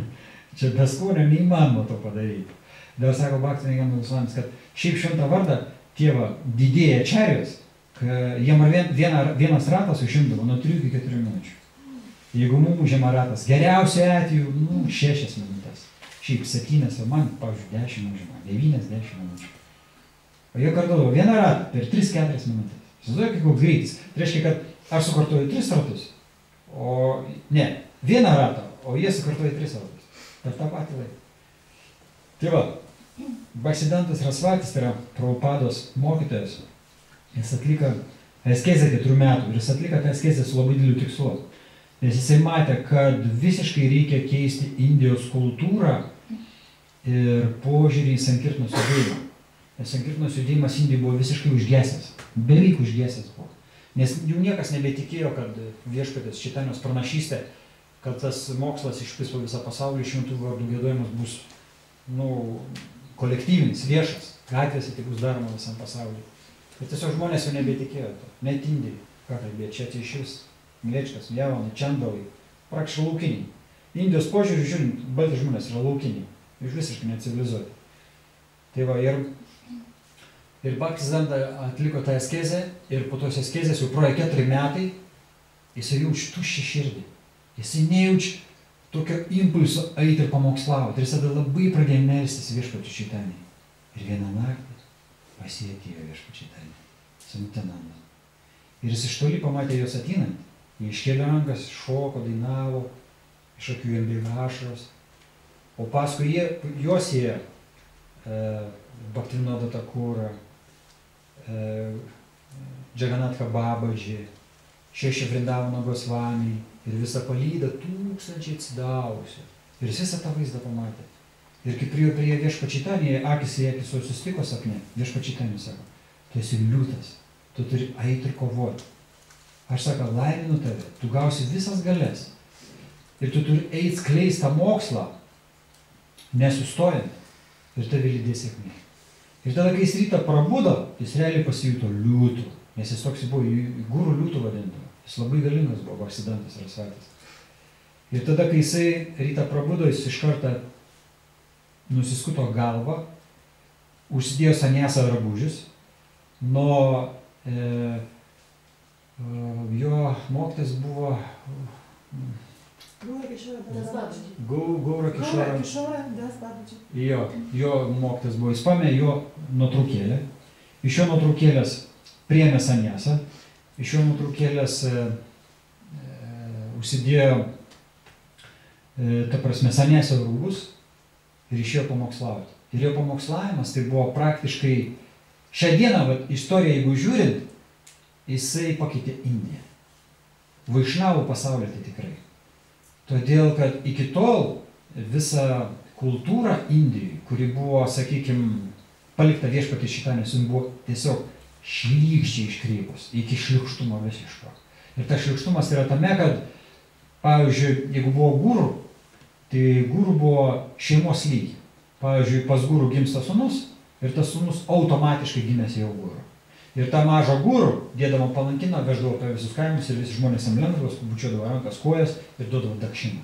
Jeigu tėvas mirdavo, tas vaikas likdavo 5-7 metų, skaitydavos gurų, nors jis jokios kvalifikacijos visiškai neturėdavo. Ir tada Baksidantas Sarasvatis, kai pamatė tokius marazmus, kurie visiškai netitinka vedinės kultūros normas, jisai pradėjo labai stipriai pamokslauti kaip liūtas. Ir aišku, per tokį pamokslavimą, kas būna visada, iššūkė labai daug priešų. Ir buvo 2 atvejai, kai jį net nužudyti norėjo. Ir realiai kėsinosi jį. Ten buvo tokia istorija, kad jie su savo mokiniais į tam tokią vietą pamokslauti, tam tokį turgelį, tam tokie lariokai, kaip čia pavadinti lietuviškai, tokias, būdelės, kaip būna turguose, tokias krautuvėlės. Ir jie ten turėjo kažkaip susitikti ir pamokslauti, bet vienas atsidavęs jam pranešė, kad šiandien, jeigu jūs eisit tenai, Baksidantas Sarasvatis bus tiesiog užmėtytas akmenim ir nužudytas. Nes jam pranešė vienas policininkas, kurį norėjo papirkti tam tikrą grupę žmonių, jam pasakė, mes jums duosim pinigų tam, kai jūs užmerktumėte akis, į to tiesiog nematytumėte įvykį. Bet tas žmogus, policininkas, buvo šiek tiek su moralė. Ir jisai visą tą įvykį papasakojo Baksidantas Sarasvačiui vienam iš mokinių. Ir tas mokinys papasakojo mokytojui, bet jau viskas buvo post factum, jau jie buvo toj vietoviai, o tie žmonės jau ateidinėjo su akmenais ir praktiškai turėjo įvyktas įvykis, jie turėjo užmėtyti akmenim. Bet jie gavos, kai jie lindo į tą budelę, kaip ten pavadintą kambarėlį, Baksidantas Sarasvatis turėjo vieną mokinį, kuris buvo labai panašus į jį, bet jis buvo grihasta. Tai Baksidantas Sarasvatis susivilko tos rūbus baltus, grihastos, o tas mokinys tais oranžiniais rūbais. Ir tam mokiniui į kaulus labai stipriai kliuvo, bet, ta prasme, jo nenužudė per plauką. Jis paskui pamatė, ne? Jo, ir Baksidantas Sarasvatis per kažkokias kitas duris pabėgo ir, ta prasme, jį mokiniai ten išvedė. Galų galia mokinių yra pareiga. Mokinys turi savoką pagal Vedas, pagal šastras, yra skėtis. Skėtis tai reiškia, kad mokytoją apsaugo nuo visų pasaulių negalių. Nuo alkio, troškulio, stygius bet kokio ir apsauga absoliuti nuo visko.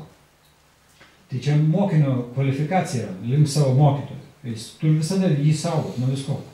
Ir mokinys, jo kvalifikacija yra tokia, jis turi net palikti kūną vardan šlovės mokytojo ar jo pragyvenimo. Aš galiu net palikti kūną dėl to, kad apsaugot savo mokytoją. Ir tai bus normalus žingsnis mokinio. Ta prasme, pagal Vedas, pagal visas taisyklės. Ir mokiniai tą ir darė. Ir jį išvedė iš tos situacijos. Ir buvo ten dar vienas kažkoks įvykis, kai irgi ten norėjo žinoti, irgi jam kažkas ten pranešė. Ir tokiu būdu jį apsaugo Viešpats. Bet po to buvo labai didelis sujudimas visoje visuomeniai, todėl kad žmonės realiai pradėjo matyti tą faktą, kuris yra visiškai negatyvus ir nenormalus. Todėl kad gūrų palikimų jokių negali būti. Iš vis neegzistuoja gūrų, tai yra pirmiausiai adikaras kvalifikacija. Jeigu aš noriu būti gūrų, pirmiausia, aš turiu būti visiškai atsidavęs Dievui. Ir pagrindinė kvalifikacija, aš turiu pilnai turėti žinias apie Dievą, apie Krišną. Aš turiu išmanyti šastrą. Labai gerai išmanyti šastrą turiu. Ir tada kažkokiam tai laiko tarpe, tas žmogus arba tas vyresnis atsidavęs, jis tam kvalifikuotų tapti mokytoju ir priimti 1000 žmonių tam, kad vesti atsiprašau, link Dievo, link Krišnos, link Čaitanijos, kad tie žmonės apsivalytų ir grįžtų pas Dievą. Vesti žmonės arba mokinius. Čia yra viena iš pačių didžiausių kvalifikacijų, kokiu iš vis gali turėti žmogus. Dėl to, kad tas kelias yra labai sunkus. Įsivaizduokit, Prabhupada turėjo 10 000 mokinių. Ir visi tie mokiniai jam uždėt savo karmą. Įsivaizduokit, kas tai yra? Mes savo karmos patiems negalim. Mes karts nukart verkiam nuo to, kad mums labai sunku. Savo karmą, o čia 10 000 mokinių. Žinot, kokią jėgą reikia turėti? Ta jėga duoda aukščiausias. Ir jis ją duoda tik todėl, kad tas žmogus ryžtas, nežiūrint, kas jo laukia, kas jis sutiks, kokias bus negandas, bėdas, galų gale aš savo gyvybę net paaukosiu tam, kad šlovint Dievą. Ir tada aukščiausias duoda galę. O tokiam atsidavusiam duoda galę. Ir tokiam atsidavusiam duoda ne tik galę, o duoda tai, apie ką mes visą lekciją kalbėjom. Apie ką mes kalbėjom? Apie meilę Dievui. Kaip jis duoda meilę Dievui? Aš praeitą lekciją jums kalbėjau, gal aš fiksavau tas nors. Dabar įdėmėsi klausykit, kaip vyksta procesas perdavimo premus. Kai Krišna mato atsidavusi, kuris jam labai patinka, ir realiai mato, kad tas atsidavęs yra kvalifikuotas, turėti tai, ką aukščiausias turi. Čia yra didžiausias turtas, ką turi visuose trijuose pasauliuose aukščiausias, tai yra meilė jam. Ir ta meilė jam yra abipusis ryšys, jis nėra į vieną pusę tik tai, tai yra abipusis ryšys. Ta meilė Dievui vadinasi iš pradžių chladinį šakti. Chladinį šakti yra įdedama į to tyro atsidavusio širdį, to širdinį tampa pryti arba prema. Jinai susimaišo su to atsidavusio nuotaikom, savybėm. Ta prema labai žavi aukščiausia. Ir jis tą premą nori atgal atsiimti. O tai aukščiausia tokie žaidimai. Ir mes tuose žaidimuose dalyvaujame, iš tikrųjų. Atsidavę yra pajungti tą žaidimą. Kai atsidavę iškėlė rankas, Hare Krishna dainuoja, klausos įdėmiai lekciją, valgo prasadą, lygiai tas pats procesas vyksta, tik tai labai mažuose, kaip čia pasakyti, apimtyse, labai mažose apimtyse. Mes gaunam lygiai tą patį, apie ką aš dabar kalbu. Jis įdeda chladinį šaktą energiją, jinai tampa pryti arba prema, jinai gauna to atsidavusio savybės ir nuotaiką, aukščiausias tą nuotaiką pasiima. Ir kai ta nuotaika jį džiugina, jį padaro laimingu, va tada atsidavęs ir patiria tai, apie ką kalbu visos vedos, visos šastros. Ir tai yra kulminacija visos egzistencijos, bet kurios gyvybės formos. Tai yra tyra meilė jam. Bet pirmiausia išgyvena jisai ją. Jis ją įdedi širdį, jis ją gauna atgal su tam tikra nuotaika, tik tai tuo atsidavusią nuotaiką. Ir už tai jis nori mėgautis visais. Dėl to sankirtnos judėjimas ir yra. Kad visas gyvas būtybės pakelti iki tokio lygio, kad viešpats užsinorėtų į jo širdį įdėti chladinį šaktį, kuri taptų pryti arba prema, ir tą premą jis dalintų su to atsidavusiu. O tas procesas yra pats labiausiai ir labiausiai išaukštintas. Visų laikų. Jis yra pats tveriausias ir švariausias. Ir tie, kas dalyvauja tam procese, įgauna tikėjimą, kuris vadinasi šradha. Tai yra pirminis elementas ir pats svarbiausias. Jis eina per visą dvasinį gyvenimą. Ta šradha vystos iki pat premos. Ir prema būna tada, kai atsidavęs duoda absoliučiai visišką savo nuomonę. Jisai visiškai pasitiktų atsidavusiu. Ką reiškia pasitikti? Todėl, kai viešpats apdovanoja tokį atsidavusi premą, arba chladinį šaktį, arba pryti, jisai tam visiškai priklausomas nuo to atsidavusi. Visiškai. Nes ta meilė, abipusis ryšys, yra labai patraukli atsidavusi. Ir jeigu atsidavęs, pas jį atsiranda kažkokį tai poreikio ar norų, jisai visiškai gali valdyti Dievą. Už tai yra sakoma, kad tam, kuris gali gauti aukščiausią Dievo malonę, yra labai reta siela, labai reta. Nes jis bet kam negali duoti tokią turtą. Jis negali nuo bet ko priklausyti. Bet kai jis tampa nuo kažko priklausomas, tai reiškia, ta siela pasiekė aukščiausią pažinimo kulminaciją. Tai yra viskas, ką įmanoma pasiekti. O ta gyva būtybė priartėja visiškai prie Dievo. Ir ne tik priartėja, Dievo mato, su juo bendrauja ir dalyvauja jo žaidimuose. Jeigu mes materialiam pasaulyje esam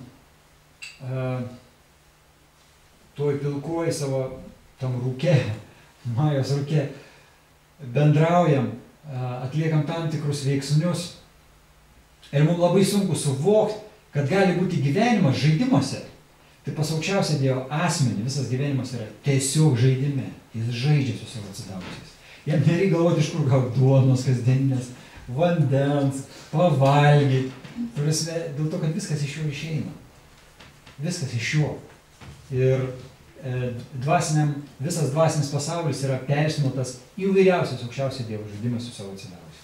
Ir jeigu mes skaitom knygą Krišna Book arba Krišnos visų istorijų žaidimą, tą iš 2 dalių, mes matom, kad ten nėra aprašyta, kaip Krišna ėjo pas ūkininką, ta prasme, ir duoną savo užsidirbo, arba televizorių gamyklą, televizorius tvarkė. Ten nėra tokių dalykų, arba tramvajų darbą važiavo. Ten visi dalykai aprašyti tik tai, ką viešpats darė su savo atsidavusiais, su piemenukais. Ką jie darė? Jie ieškojo demonų piemenukais ir rasdavo demonus. Pavyzdžiui, Agrasų.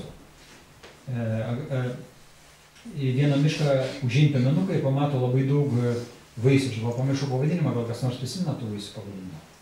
Neprisimenu. Ir tie piemenukai Krišnai atėjo sako, Krišna, yra toksai miškelis. Ta miškelį yra labai nuostabus medžiai, kurie duoda vaisius, o tie vaisiai jau per keletą mylių kvepia. Jie labai skanus, mes jūs labai nori paragauti Krišną. Ir Krišnai, kadangi čia yra meilė tarp atsidavusio, Krišna viskas, jam iškeltas rankas, jis pasas, pasiduoda iš karto. Atsidavė nori viskas, Krišna įgyvena. Ir Krišna sako, okei, einam į tą miškelį. O tie piemenukai supranta, kad į tą mišką įėjus, tai paprastai mes nepaimsim tų vaisių. Ten bus kova, o ta kova bus įdomu žiūrėti, kaip aukščiausias Dievo asmuo kovo su demonais. Jiem tai yra, tai yra džiaugsmas. Ir aukščiausias Dievo asmuo, jis pamato, tarp kitko ten iš pradžių eina ne Krišna, o Balaram, tai yra Nitenanda. Jis eina tą miškelį ir, ta prasme, pamato tos vaisius, pradeda spurti, ten kratyti, ir Agrasūra išgirsta, kad jo kažkas tai miškelį įsibrovė ir jų vagia iš jo vaisius, nes kadangi jis suvokė, kad ten yra jo vaisiai, ten yra jo nuosavybė. Jisai iš nuosių dūmai, jis, ta prasme, su savo ranovom per dulkės atbėg, iki Nitenandas sustojo ir spoksa. Ir Nitenanda daug nieko negalvoja, jis pagauna už uodegos išsuk ir užmes ant medžiai. Ir medis nuo tokio asilo svorio per links nugriūn, nuverš kitą medį ir gaunas, kad pusė to miško medelių tiesiog nuvirs nuo to asilo, bet ten per tą laikotarpį dar užmetė ne vieną asilą, ten jau daugiau buvo. Paskui Krišna užmetė ten ir taip toliau ir taip toliau. Bet piemenukam, kas svarbiausia, jiems tai atrodo visiškai natūralu. Jiems buvo, o kas čia, ta prasme, tokia, keisto, kad Krišna gali paimti ir užmesti asilą medžią. Visiškai normalu. Atrodo, tu čia iš vis neįmanoma. Kaip kas nors gyvulį gali užmesti ant aukštos palmės, ant šakelio, iš vis neįmanoma. Arba Krišna pakeli Gaurdanos kalną ant vieną pirštelę, laiko 7 paras, o piemenukai, ta prasme, vaikšto apačioj to kalno ir galvoja, Krišna, kaip fainai čia padarė. Prasme, niekam net į galvą nežinau, kad čia iš vis neįmanoma to padaryti. Kad čia tik aukščiausias tai gali padaryti. Ir vien buvo tokių piemenukų, kurie sako, Krišna, aš irgi taip galiu padaryti. Sako, duok, aš palaikysiu. Jeigu tu gali, ir aš, sako, palaikysiu. Suprantat, su aukščiausiu Dievo asmenį įeini tokią žaidimą, kuriame tu pradedi jausti, kad tu pats tokias galias turi kaip jį. O kita vertus, šventraštis sako, kad dvasiniam pasauliu visas gyvos būtybės gloka Vrindavanui. Tas pats ir Narajanos planetose. Visas gyvos būtybės įgauna tokią kvalifikaciją kaip aukščiausio Dievo asmens. Jis tokią gali turi. Ta prasme, tie tarnai. Jie tampa praktiškai identiški Dievui. Ir jų kvalifikacija tuo atsidavusi yra tokia, kai jie niekada neskaito save Dievu. Ir niekada neįeina į tą padėtį, kurioje juos galėtų garbinti. Jiem ta padėtis visiškai netinkama yra. Nors tarp jų būna tokie žaidimai, kaip piemenukai ten apsirengia kaip Krišna ir sako, jo garbinkit dabar mane, taip toliau, tokie būna žaidimai. Bet visumoje atsidavusio padėtį yra viešoji kažkokiai erdvėjai, jisai niekada savęs nepastatysi Dievo padėtį. Su Šrila Prabhupada tas įvykis arba istorija. Šrila Prabhupada sėdi su savo mokiniais ir sako, jie ratų sėdėjo ir Prabhupada sako, aš dar kai buvau visai vaikas, man buvo keli metai, man tėtis, sako, padarė vežimą, mažytį vežimėlį, Rathą. Ir sako, aš ten susidėdau dievybės ir darydavau Rathayatra kieme su savo draugais. Ir mes, sako, vežiuodom, ta prasme, tas dievybės, tuose rateliuose. Bet sako, supraskit, man tai buvo ne žaidimas. aš jau tokių metų Dievą garbinu. Ir jisai pažiūrėjo į mokinius savo akim, skvarbiom. Ir sako, ar jūs suvokėt, kas tai, ką tai reiškia? Ir mokiniai sako, mes net sustingom.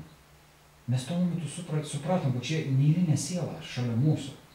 Kad jeigu žmogus gimsta ir jau ką tik gimęs, jis pradėt garbinti Dievą visokiom formom, tai neteisingai išsavadavo sielą. Amžinai išvaduota siela. Ateini tą pasaulį ir ta siela yra labai labai reta. Labai reta siela. Ir kam gaunas galimybė bendrauti su tokia asmenybė kaip Prabhupada, tai yra išskirtinės gyvos būtybės. Už tai yra sakoma, Šilos Prabhupados mokiniai yra išskirtinės asmenybės. Išskirtinės, ypatingos sielos. Kaip buvo ta istorija.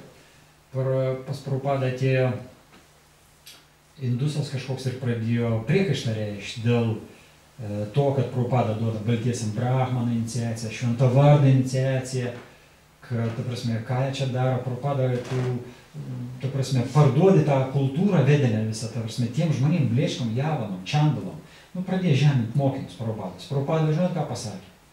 Ta prasme, kad tau būti tokiam lygiai kaip jie, reikės gimti Amerikoje, tarp narkomanų.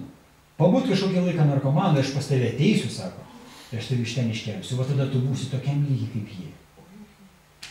Jie neįlinės gyvos būtybės.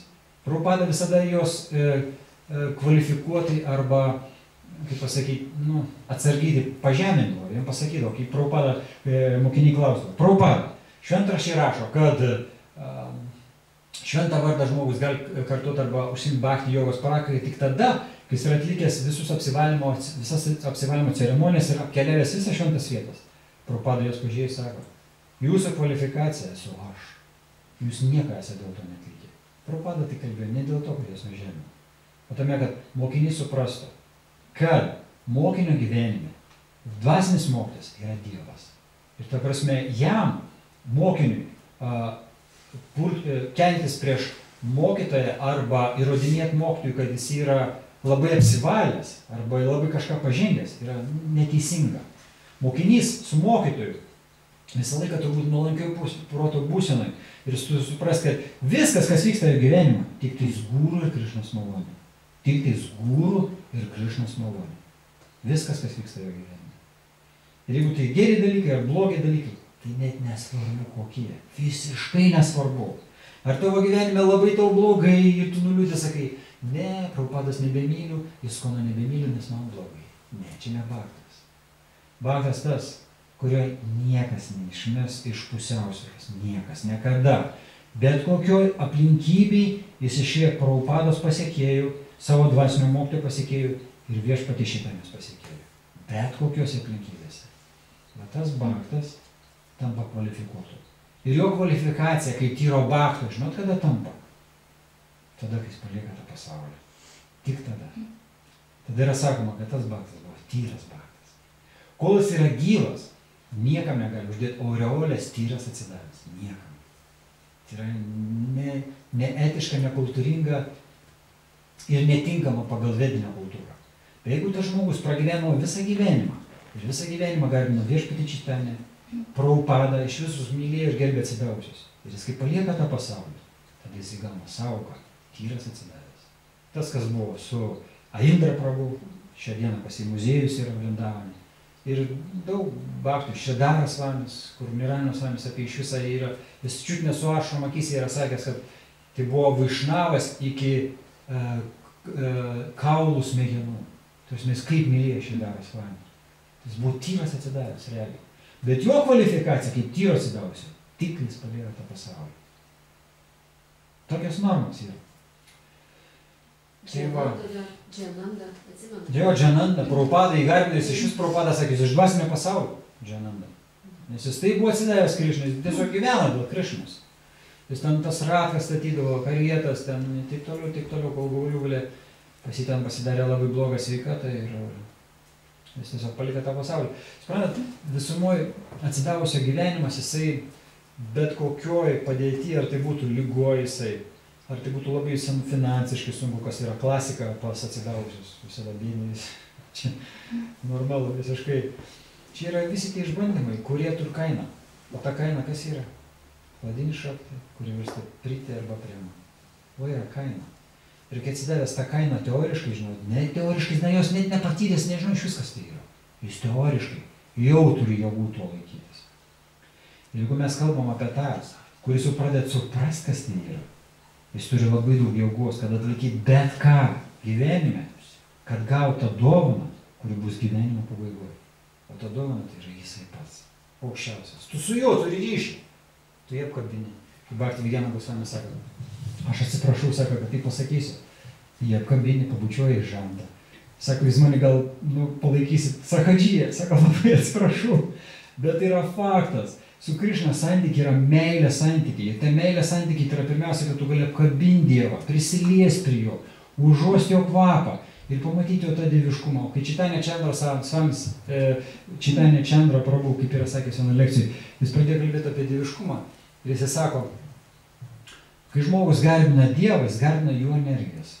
Ir kitos energijas pasidavusi pradeda reikštis, jam plaukai stojasi piestų.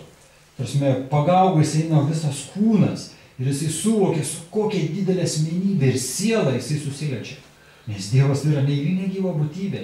Jeigu mes bendravom žiūrėkit su žmogumi, paprastą žmogų, tą gatvėje sutinkam ir jaučiam, kokia stipri aura, kokia eina jo jėga. Esate tokių žmonių sutikę? Bhakti Vigena Gosvamis pasakoja apie vieną moterį. Sako, aš buvau sutikęs vieną ministrę Indijos. Ir sako, aš jau per atstumą jutau jos aurą ir jėgą. Aš sako, kaip jos priejau, aš net amą praradau, net nebežinau, ką sakyti. O tai yra tokių žmonių. O mes kalbame apie Dievą. Apie Dievą. Su juo susitikti yra neeilinis įvykis. Tai yra kulminacija viso ko mes siekiam. Bet mes apie tai mąstom. Ir prisimenat, ką aš kalbėjau. Kai žmonės laiko sadhanos, reguliuojama atsinumo tarnyba. Palaipsniui ta reguliuojama atsinumo tarnyba apvalo protą, jausmus ir žmogus eina į meditacijos būseną, kuri vadinasi dhyana. Ir tos būsenos pagalba, tarsi per tą meditaciją, kuri gali trukti labai trumpai ir labai ilgai, jinai priklauso nuo daug ko. Bet jos pagalba mes pradedam suvokti, kur mes einam. Nes ta meditacija žmogui duoda sąstingį, žmogus sustingsta, jis išgyvena Dievą kažkokią akimirką. Ir jis įgauna kažką. Jis galvoja, čia kažkas ką tik buvo. Jis nesupranta realiai, kas vyksta. O čia yra Dievo pažinimas. Ir kai žmonės sako, parodyk į Dievą, o mes sakom, kvailiai, Dievo nereikia matyti, reikia pajusti jį. Tiesiog pajusti, akimirką. Kai šventraščiai sako, lavamata, 1/11 sekundės. Akimirka. Laikas tai yra 1/11 sekundės. Tai yra sekundės mažytė dalelytė. Užtenk su juo tik prisiliesti ir viskas. Ir tavo gyvenimas keičiasi. Ir tu savo sakai, nėra nieko panašaus. Niekada nebus. Tai, ką aš išgyvenau dabar, tą akimirką, nieko nėra panašaus. O tą darė viešpačiai ten. Ir kaip mes jį galime šlovinti? Mūsų visi gyvenimai turbūt skirti tik tam. Šlovinti jį, kol galų galia pilnai atsiskleisti. Pilnai. Kai mes akį į akį jį matysim, jau atsidavusius. Tokius kaip Sanatana Gosvami, Šrila Prabhupada, Viešpatį Nityananda, kurios be galo viešpačiai ten nemyli. Čia yra tyliai atsidavę, kurie yra didžiausių šlovėjai ir mūsų garbinimo objektai. Mes juos turim labai mylėti, gerbti. Ir žinot, kad tik tai per to žmonės, per tas asmenybės mes galėsim pasiekti tai, apie ką kalbėjom šiandien. Ačiū labai uždėmesi. Aš tikiuosi, gal išėjo man kažkaip truputėlį apie Nityanandą, nes visai nepasiruošęs buvo spontaniškai viskas, bet gal turit kokį papildymų klausimų? Nityananda labai maloninga inkarnacija už patį Čaitanją. Taip, čia kaip ir Radharani, lygiai tas pats. Radharani, Nityananda, mano taip supratimu yra identiški. Ten, kur viešpats Krišna jau nuleidžia rankas ir sako, ai, Radharani, jam sako, būk maloningas. Viskas. Radharani žodis Krišnai yra viskas. Ko jam beprašytų, viską išteisės. Su Nityananda lygiai tas pats. Nityananda atein, sako, viešpats Čaitanija, galų galia puolam po kojų, tas, kas buvo su Džagara Madhari. Viešpats Nityananda puolė po kojų, viešpats Čaitanija sako, atleisk jam. Sako, tu atėjai į tą epochą ne tam, kad žudyti jos ginklu, o tam, kad nužudyti protus. Tiesiog demoniškus protus sunaikinti. Ir tie protai, kai kis visas pasaulis. Užtenka, kaip Prabhupada sakė, ant toks planetos vienas žmogaus, kuris būtų tyras atsidavęs, ir visas pasaulis bus visai kitoks. Vienas žmogaus. Ta, ką jį padarė Prabhupada. Jis apie save ir kalbėjo. Vienas žmogus atėjo ir pastatė namus, į kurį tilps visas pasaulis. jau telpa pusė pasaulio. Jeigu paimsim, kas darosi visam pasauliu su Hare Krishna, aš nežinau, kiek jūs žiūrit YouTube'ą, aš, pavyzdžiui, labai dažnai žiūriu YouTube'ą, kiekvieną vakarą aš neinu mėgoti tol, kol nepažįstu normalios Harinamos. Ir aš kai žiūriu Harinamą Ukrainai, aš ten, tiesiog nežinau, nerealu. Ir tu matai, tą šlovę, kurie eina per visą pasaulį, viešpatį Šeitanio šlovę, arba jo judėjimą visoji galioj, kuri jau kažkur tai vyksta. Lietuvoje mes tokių Harinamų nematom, gal aš nežinau, gal kažkada pamatysim. Bet ten kokias Harinamas, aš sakau, aš jeigu turėčiau pinigų, aš išvažiuosiu ir tam būčiau to Harinamų, tiesiog būčiau ir viskas, eičiau jo. Ten akstadė, ten nerealu. Ten žmonės sustoja dainuoti, šokti pradeda. O tai iš gatvės žmonės pradeda šokti dainuoti. Nesuprantami dalykai vyksta. Nes tokias Harinamos, tokia meilė iš Harinamos. Yra tai, ką davė viešpačiai Šeitanė. Čia tas ir yra. Čia tas mokslas ir yra. Ir to mokslo kulminacija iš varvaro padaryti žmogų. Tas, kuris suprastų, kad meilė Dievui yra kulminacija. Ir mylėti yra gyvenimo tobulumas. Nieko daugiau nereikia. Ir tada pamirši, kad reikia pinigų daugiau, daiktų, namų geresnių. Tu tiesiog nublanks viskas. Tiesiog tai nesminiai dalykai. Jeigu duos gerai, neduos irgi gerai. Svarbu, kad aš viešpatį turėčiau širdį, kai jį nešiočiau kiekvieną minutę. O jis kars nukartą man tik tokį blyksnį duos, blink. Ir aš sustrysiu. Ir sakysiu, o tie, kaip gerai buvo. Viešpatį duok dar. O, visas gyvenimas, paprašaikai. Ir atsidavęs paprašaikais, pastoji prašo. Viešpatį duok malonės. Duok patirti tave dar kartą. Viešpats sako, palauk. Kai Sanatnai Gosvami. Sanatnai Gosvami ateina pas viešpatį Šeitanį, sako, aš jau norėčiau Vrindavanui. O viešpatį Šeitanį sako, palauk. Jis buvo Kyras atsidavęs, įsivaizduokit. Jisai Sanatnai Gosvami sako, palauk, dar man laikas. Dar reikia biškį tau sudrėsti. Dar reikia biškį palauk. Jis sako, kai tas laikas ateis, aš tau pasakysiu. Bet tas laikas neatėjo. Jisai pats padarė sprendimus. Sanatnai Gosvamis metė visus darbus ir išbėga pas viešpatį Šeitanį. Per džiunglės, per laukus, tokius ten keliavo, ten taip toliau, kol šiaip netai pasiekė jį. Tai žmogus negali daryti tuščia širdim, neįmanoma. Tokių darbų yra neįmanoma daryti tuščia širdim. Žmogus turi jaus, širdis turi vibruoti nuo meilės Dievui, arba nors supratimo, kas tai yra. Žmogus gali dar neturėti meilės Dievui, bet jis gali turėti supratimą. Ir tą supratimą duoda šradva. Tai yra pirminis žingsnis, nuo kurio prasideda dvasinė praktika. Šradva tai yra pirminis tikėjimas, iš kurio ateina laimė, jėga ir žinios. Iš šradvos viskas entuziazmas, labai svarbus elementas. Entuziazmas.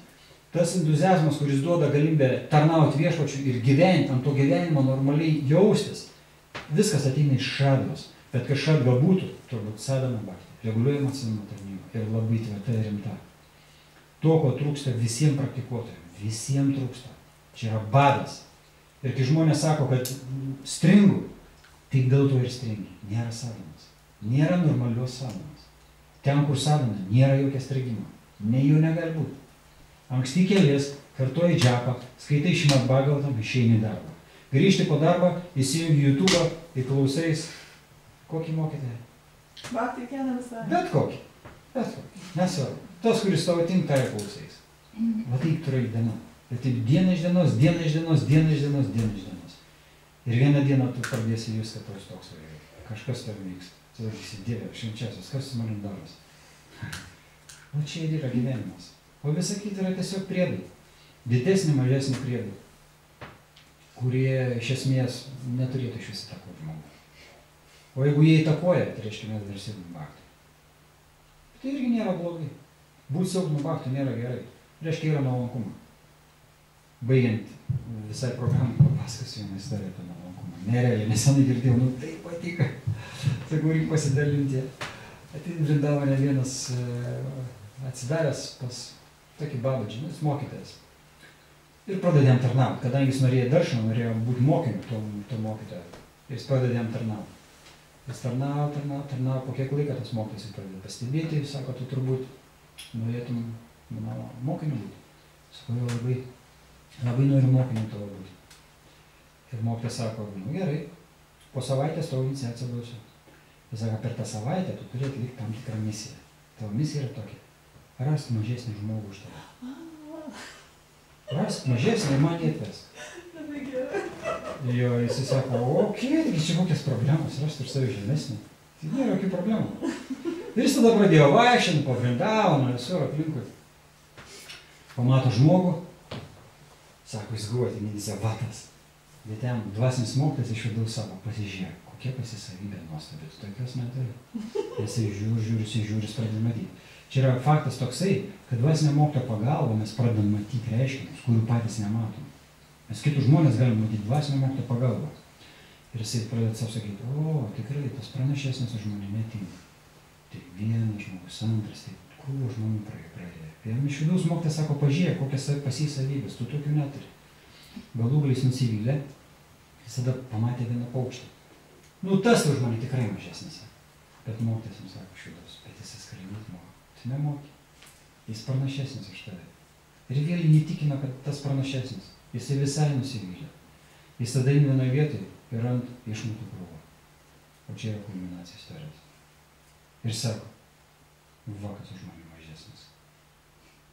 Bet ta išmatų krūvo, dvasinio mokytojo, ta prasme, pradėt kalbėti su juo, iš jo vidaus, kaip dvasinis mokytojas. Ir tai išmatų krūvo sako, čia tu mane padarai šiandien rytą. O sako, iš tikrųjų, aš buvau labai gražus ir labai skaniai kvepiantis Džemanas. Bet bendravimus tam 2 valandų bėgi, tu padarai mane tokį. Jis sako, tarsi, kas? Nu, kas yra aukščiau? Tu aš. Jis tada visai užsienį už galvos įstaigino liūdas, galvoju, Dieve, aš kur tik prisiliečiu vien blogis. Ir jis iš vis pasimetęs, nebežino ką daryti. Jis tada tam išmatų krūvai pamatė kirminą. Va, sako, va jisai už mane mažesnis. Ir dvasinis mokytojas už tą kirminą vėl su juo pradėjo bendrauti. Sako, iš tikrųjų, tu padėjai krūvą, kuri neturi jokios vertės. Tas kirminas iš tos krūvos padarys dirvą, tu dirvų užaugs medis, tas medis bus vaisius, ta vaisių paaukos Krišnai. Ir Krišna bus laimingas. Tik kas geriau? Tu ar tas kirminas. Ir tada mokinys, visai nuleidęs galvą, visiškai nusivylęs viskuo, grįžta savo mokytoją. Ir mokytojas sako, tai kur tas žmogus, kurį tu turėjai atvesti? Jis sako, mokytojau, aš nieko nematau.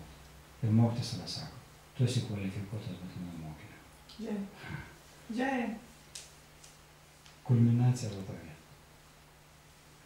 Tai prasme, yra labai svarbus elementas iš tikrųjų dvasiniam gyvenime.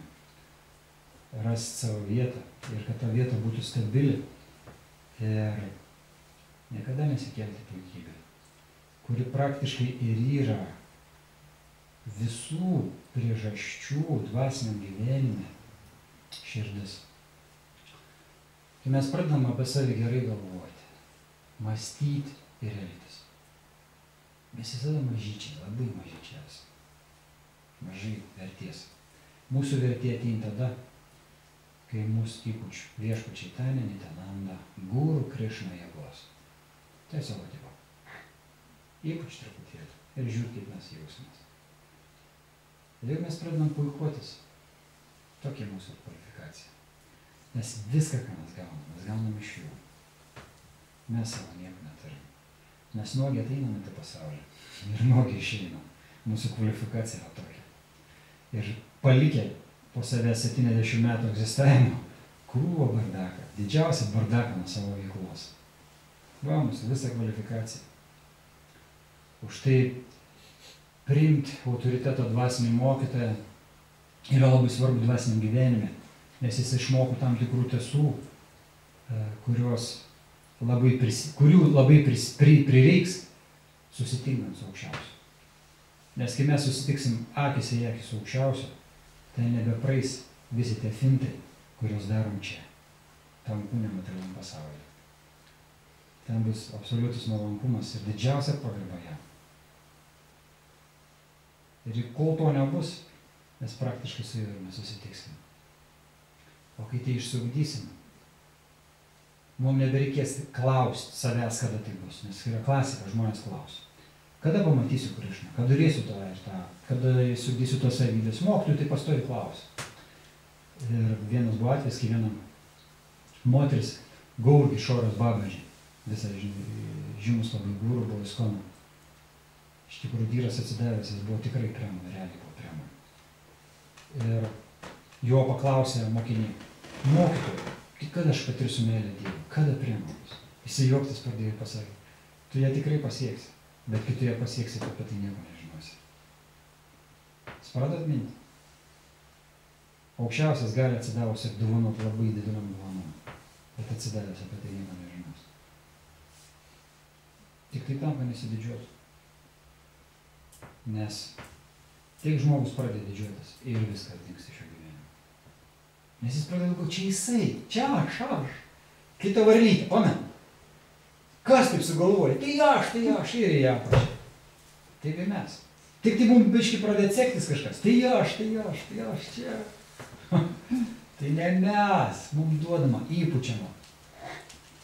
Biškai jėgos. Ir su ta jėga mes pradedam virs kalnus. Ir galvojam, o čia jau pasiekė. Nieką mes nepasiekė. O tas mentalas, jis labai reikalingas yra. Aš, pavyzdžiui, nežinau kaip jūs, bet aš savį pastovi pagaunu. Tu pastovi. Pradedi didžiuotis. Pradedi savį gerai galvoti. Visą laiką savį pagauni. Tiesiog tokia prigimtis materialiai. Iš to kūno tai eina, suprantat? Iš to kūno ir proto. Ir jeigu savį negesini, tai yra liga. Jeigu savį gesini, reiškia, dar šiek tiek turi kvalifikacijos eiti priekį. Savį gesini, kontroliuoti. Už tai va ta kontrolė proto, tikra kontrolė proto prasideda tada, kai žmogus reguliuojama gyvenimą gyvena, reguliuojama. Sadana ir dar kartą sadana. Ir tvirta sadana.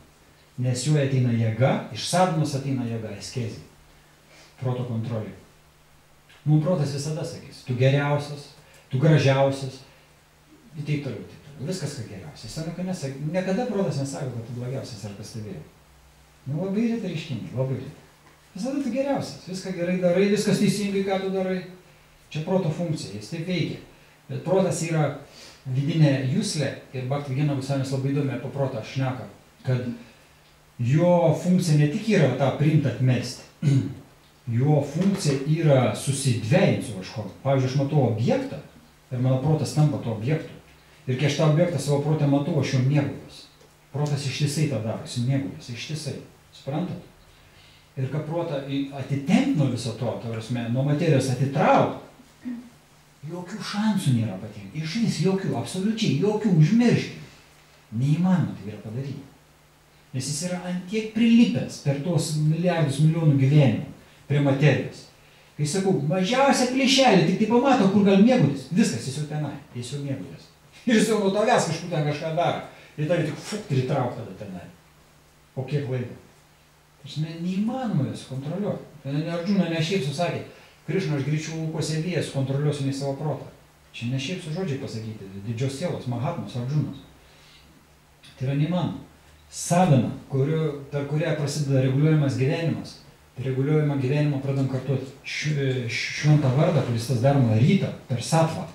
Skaitimo Šrimad Bhagavatam knygą, kuri pakelia iki satvos rytą tave. Ir tada tokiam protė švariam yra kažkas įmanoma daryti vėl su guru ir Krišnos pagalba. Jeigu tu kėlė 7, džiapa ten iš vis yra ar nėra, knygų neskaitai, užmirškit apie savoką bhaktas. Nėra jokios savokos bhaktas. Yra materialus pasaulio gyventojas, su štampu bhaktas. Bet nieko bendra su bhaktu nėra. Adikaras, kvalifikacija bhaktų yra sadana. Nežinau, kodėl aš tai kartuoju, gal nusibodom, bet savo. Tiesiog reikia įsisavinti. Labai labai svarbu tai yra, žinoma. Žiauriai svarbu. Tiesiog ateina momentai, kai žmogus pradeda suvokti tam tikrus dalykus, fundamentalius dalykus, kurie yra labai labai svarbus. Aš prisimenu šiandien kalbėjau per telefoną su Šabužė Žitanė. Jam irgi tą patį pasakojau. Jis pradėtė, savo nuomonę reikšti. Ir aš jam sakau, Šabužė, aš irgi taip pat sakiau, kai nesilaikiau sadnos. Bet sakau, kai pradėjau laikyti sadnos, man pakita, visa nuomonė pasikeitė visiškai. Prasme, kai kažko negali daryti ir neturi jėgų tam daryti, visada randi krūvą pasiteisinimą. Dėl to nedarai, arba to iš vis nereikia daryti, čia yra spekuliacijos, čia yra su reikšminiai dalykai, visai nesvarbu tai yra, bet yra labai svarbu. Tai yra labai svarbu. Sadhana yra iš vis svarbiausias dalykas. O iš sadhanos jau išeina mūsų kvalifikacija bendrauti vien su kitu. Nes prisimenate, aš esu kalbėjęs, kad fundamentas yra bendravimas su atsidavusiais. Tas nuo to pagrindo viskas eina, jeigu teisingai bendrauji. Bet su atsidavusiais teisingai bendrausi, jeigu tu pats gyvas dvasiniam gyvenime. Jeigu tu negyvas dvasiniam gyvenime, tau net neįdomu su jais bendrauti. Nėra apie ką bendrauti. Krišna? Nu taip, tai Krišna. Bet Krišna gali visai kitaip skambėti. Krišna. Ir to gero širdžiai, tu... Suprantu? Skirtingi dalykai. Viskas vidai. Plaukiai, viskas vidai. Ir lygiai taip pat susitausiais. Tu norėsi susitikti, o gali visai nenorėti. Ai, dėl tą programą. Tektų. Čia tavo būvis. Tas būvis rodo, kad tu mėgi. Tam būna. Tai vat, kad iš to būvio išeiti, sadna reikalinga. Labai atsiprašau, jau čia galas krapštat, jisai pavargo manęs. Bet tiesiog... Labai gerai paskata. Buvo proga, aš išdėsčiau tą, ką jaučiu ir tikiuosi truputėlį pašloviau Nikenaną, nes jis tikrai vertas šlovės yra. Viešpats visada yra vertas šlovės, nes aš prisimetum tą istoriją pasakoju apie Švathamą. Čia yra nereali istorija ir tos istorijos pasiekoje mes galim suprasti, kad jį nešlovint tiesiog yra nusižengimas, nuodėmė nešlovint Dievą. Jį tiesiog reikia šlovint kiekvieną dieną, kiekvieną minutę. Nes jis yra vienintelis, kas yra tikrai vertas šlovės. Kai mes šlovinam žmonės ten, pavyzdžiui, padainavo dainą kažkokia gražiai, mes ten mirštam, nesąmonės visiškas. Viešpas užgroja su fleita ir gopės eini iš protą. O žinot, kodėl jis eini iš protą? Jos tyriai atsidarė. Gopės bet ko nenupirksi, kažkokiais pigiais dalykais. Jos tyruoja meilį Dievui. Tai yra patys tyriausiai atsidavę gopės. Bet tik Krišna užgroja su fleita, gopių nėra, viskas. Paliek namus, vaikus mažus, puodai, pienas vert, paliek puodą, vaikus į norą numet, vyrus paliek į vietos Krišną. Įsivaizduojat, kas tai yra? Tai yra potų nesuvokiama. O tos moteris buvo labai dorovingas. Čia ne tos moteris, kurias aprašo Kali Jugui. Čia ne tos moteris. Jos labai dorovingos buvo. Bet jos viską paliek. Kaip taip įmanoma? O čia yra meilė. Antiek myli, tik išgirsti fleitos garsą, o tas fleitos garsas, įsivaizduokit, kiekvienam vibracijui gopė girdi savo vardą ir jie kviečia viešpats, ateik pas mane, aš tavęs tam laukiu. Ir jinai girdi, tik vienintelė, daugiau nieks to negirdi. Tois tam fleitos garsė. Ir kaip eini pas viešpatį? Kaip gali neiti? Viską net ir eini. Tai va, mūsų praktika į tą įdėt, kad atsidavęs pamirštų viską, kas materialu. Anksčiau ir vėliau jis tai turės padaryti. Ir jis turbūt užburtas Radhos Krišnos idėja. Radha Krišna, tas, kas vyks Vrindavane. Krišna, Radha Krišna. Kas bus Vrindavane? Patvirtinti galite, ne? Bradžiavasi, jie ištisai, Radha. Aš pradžiu nuvažiavau, kodėl jie taip kalba? Kažkaip keistai net atrodo. Iš tik pastoja, ištisai kalba. Kaip pas mumis žmonės kalba apie kažkokį tai malonumus jums, apie kelionės, ten moteris sutinku, aš ten buvau, ten mačiau finansinį žurnalą ir matytą suknelę, kokią gražią. Jums taip malonu apie tai kalbėjau. Bet ten ne, ten apie Radha, ištisai. Jie gyvi tom. Ok, kas toliau? Kirtanos, arati ir prasadas. Pusė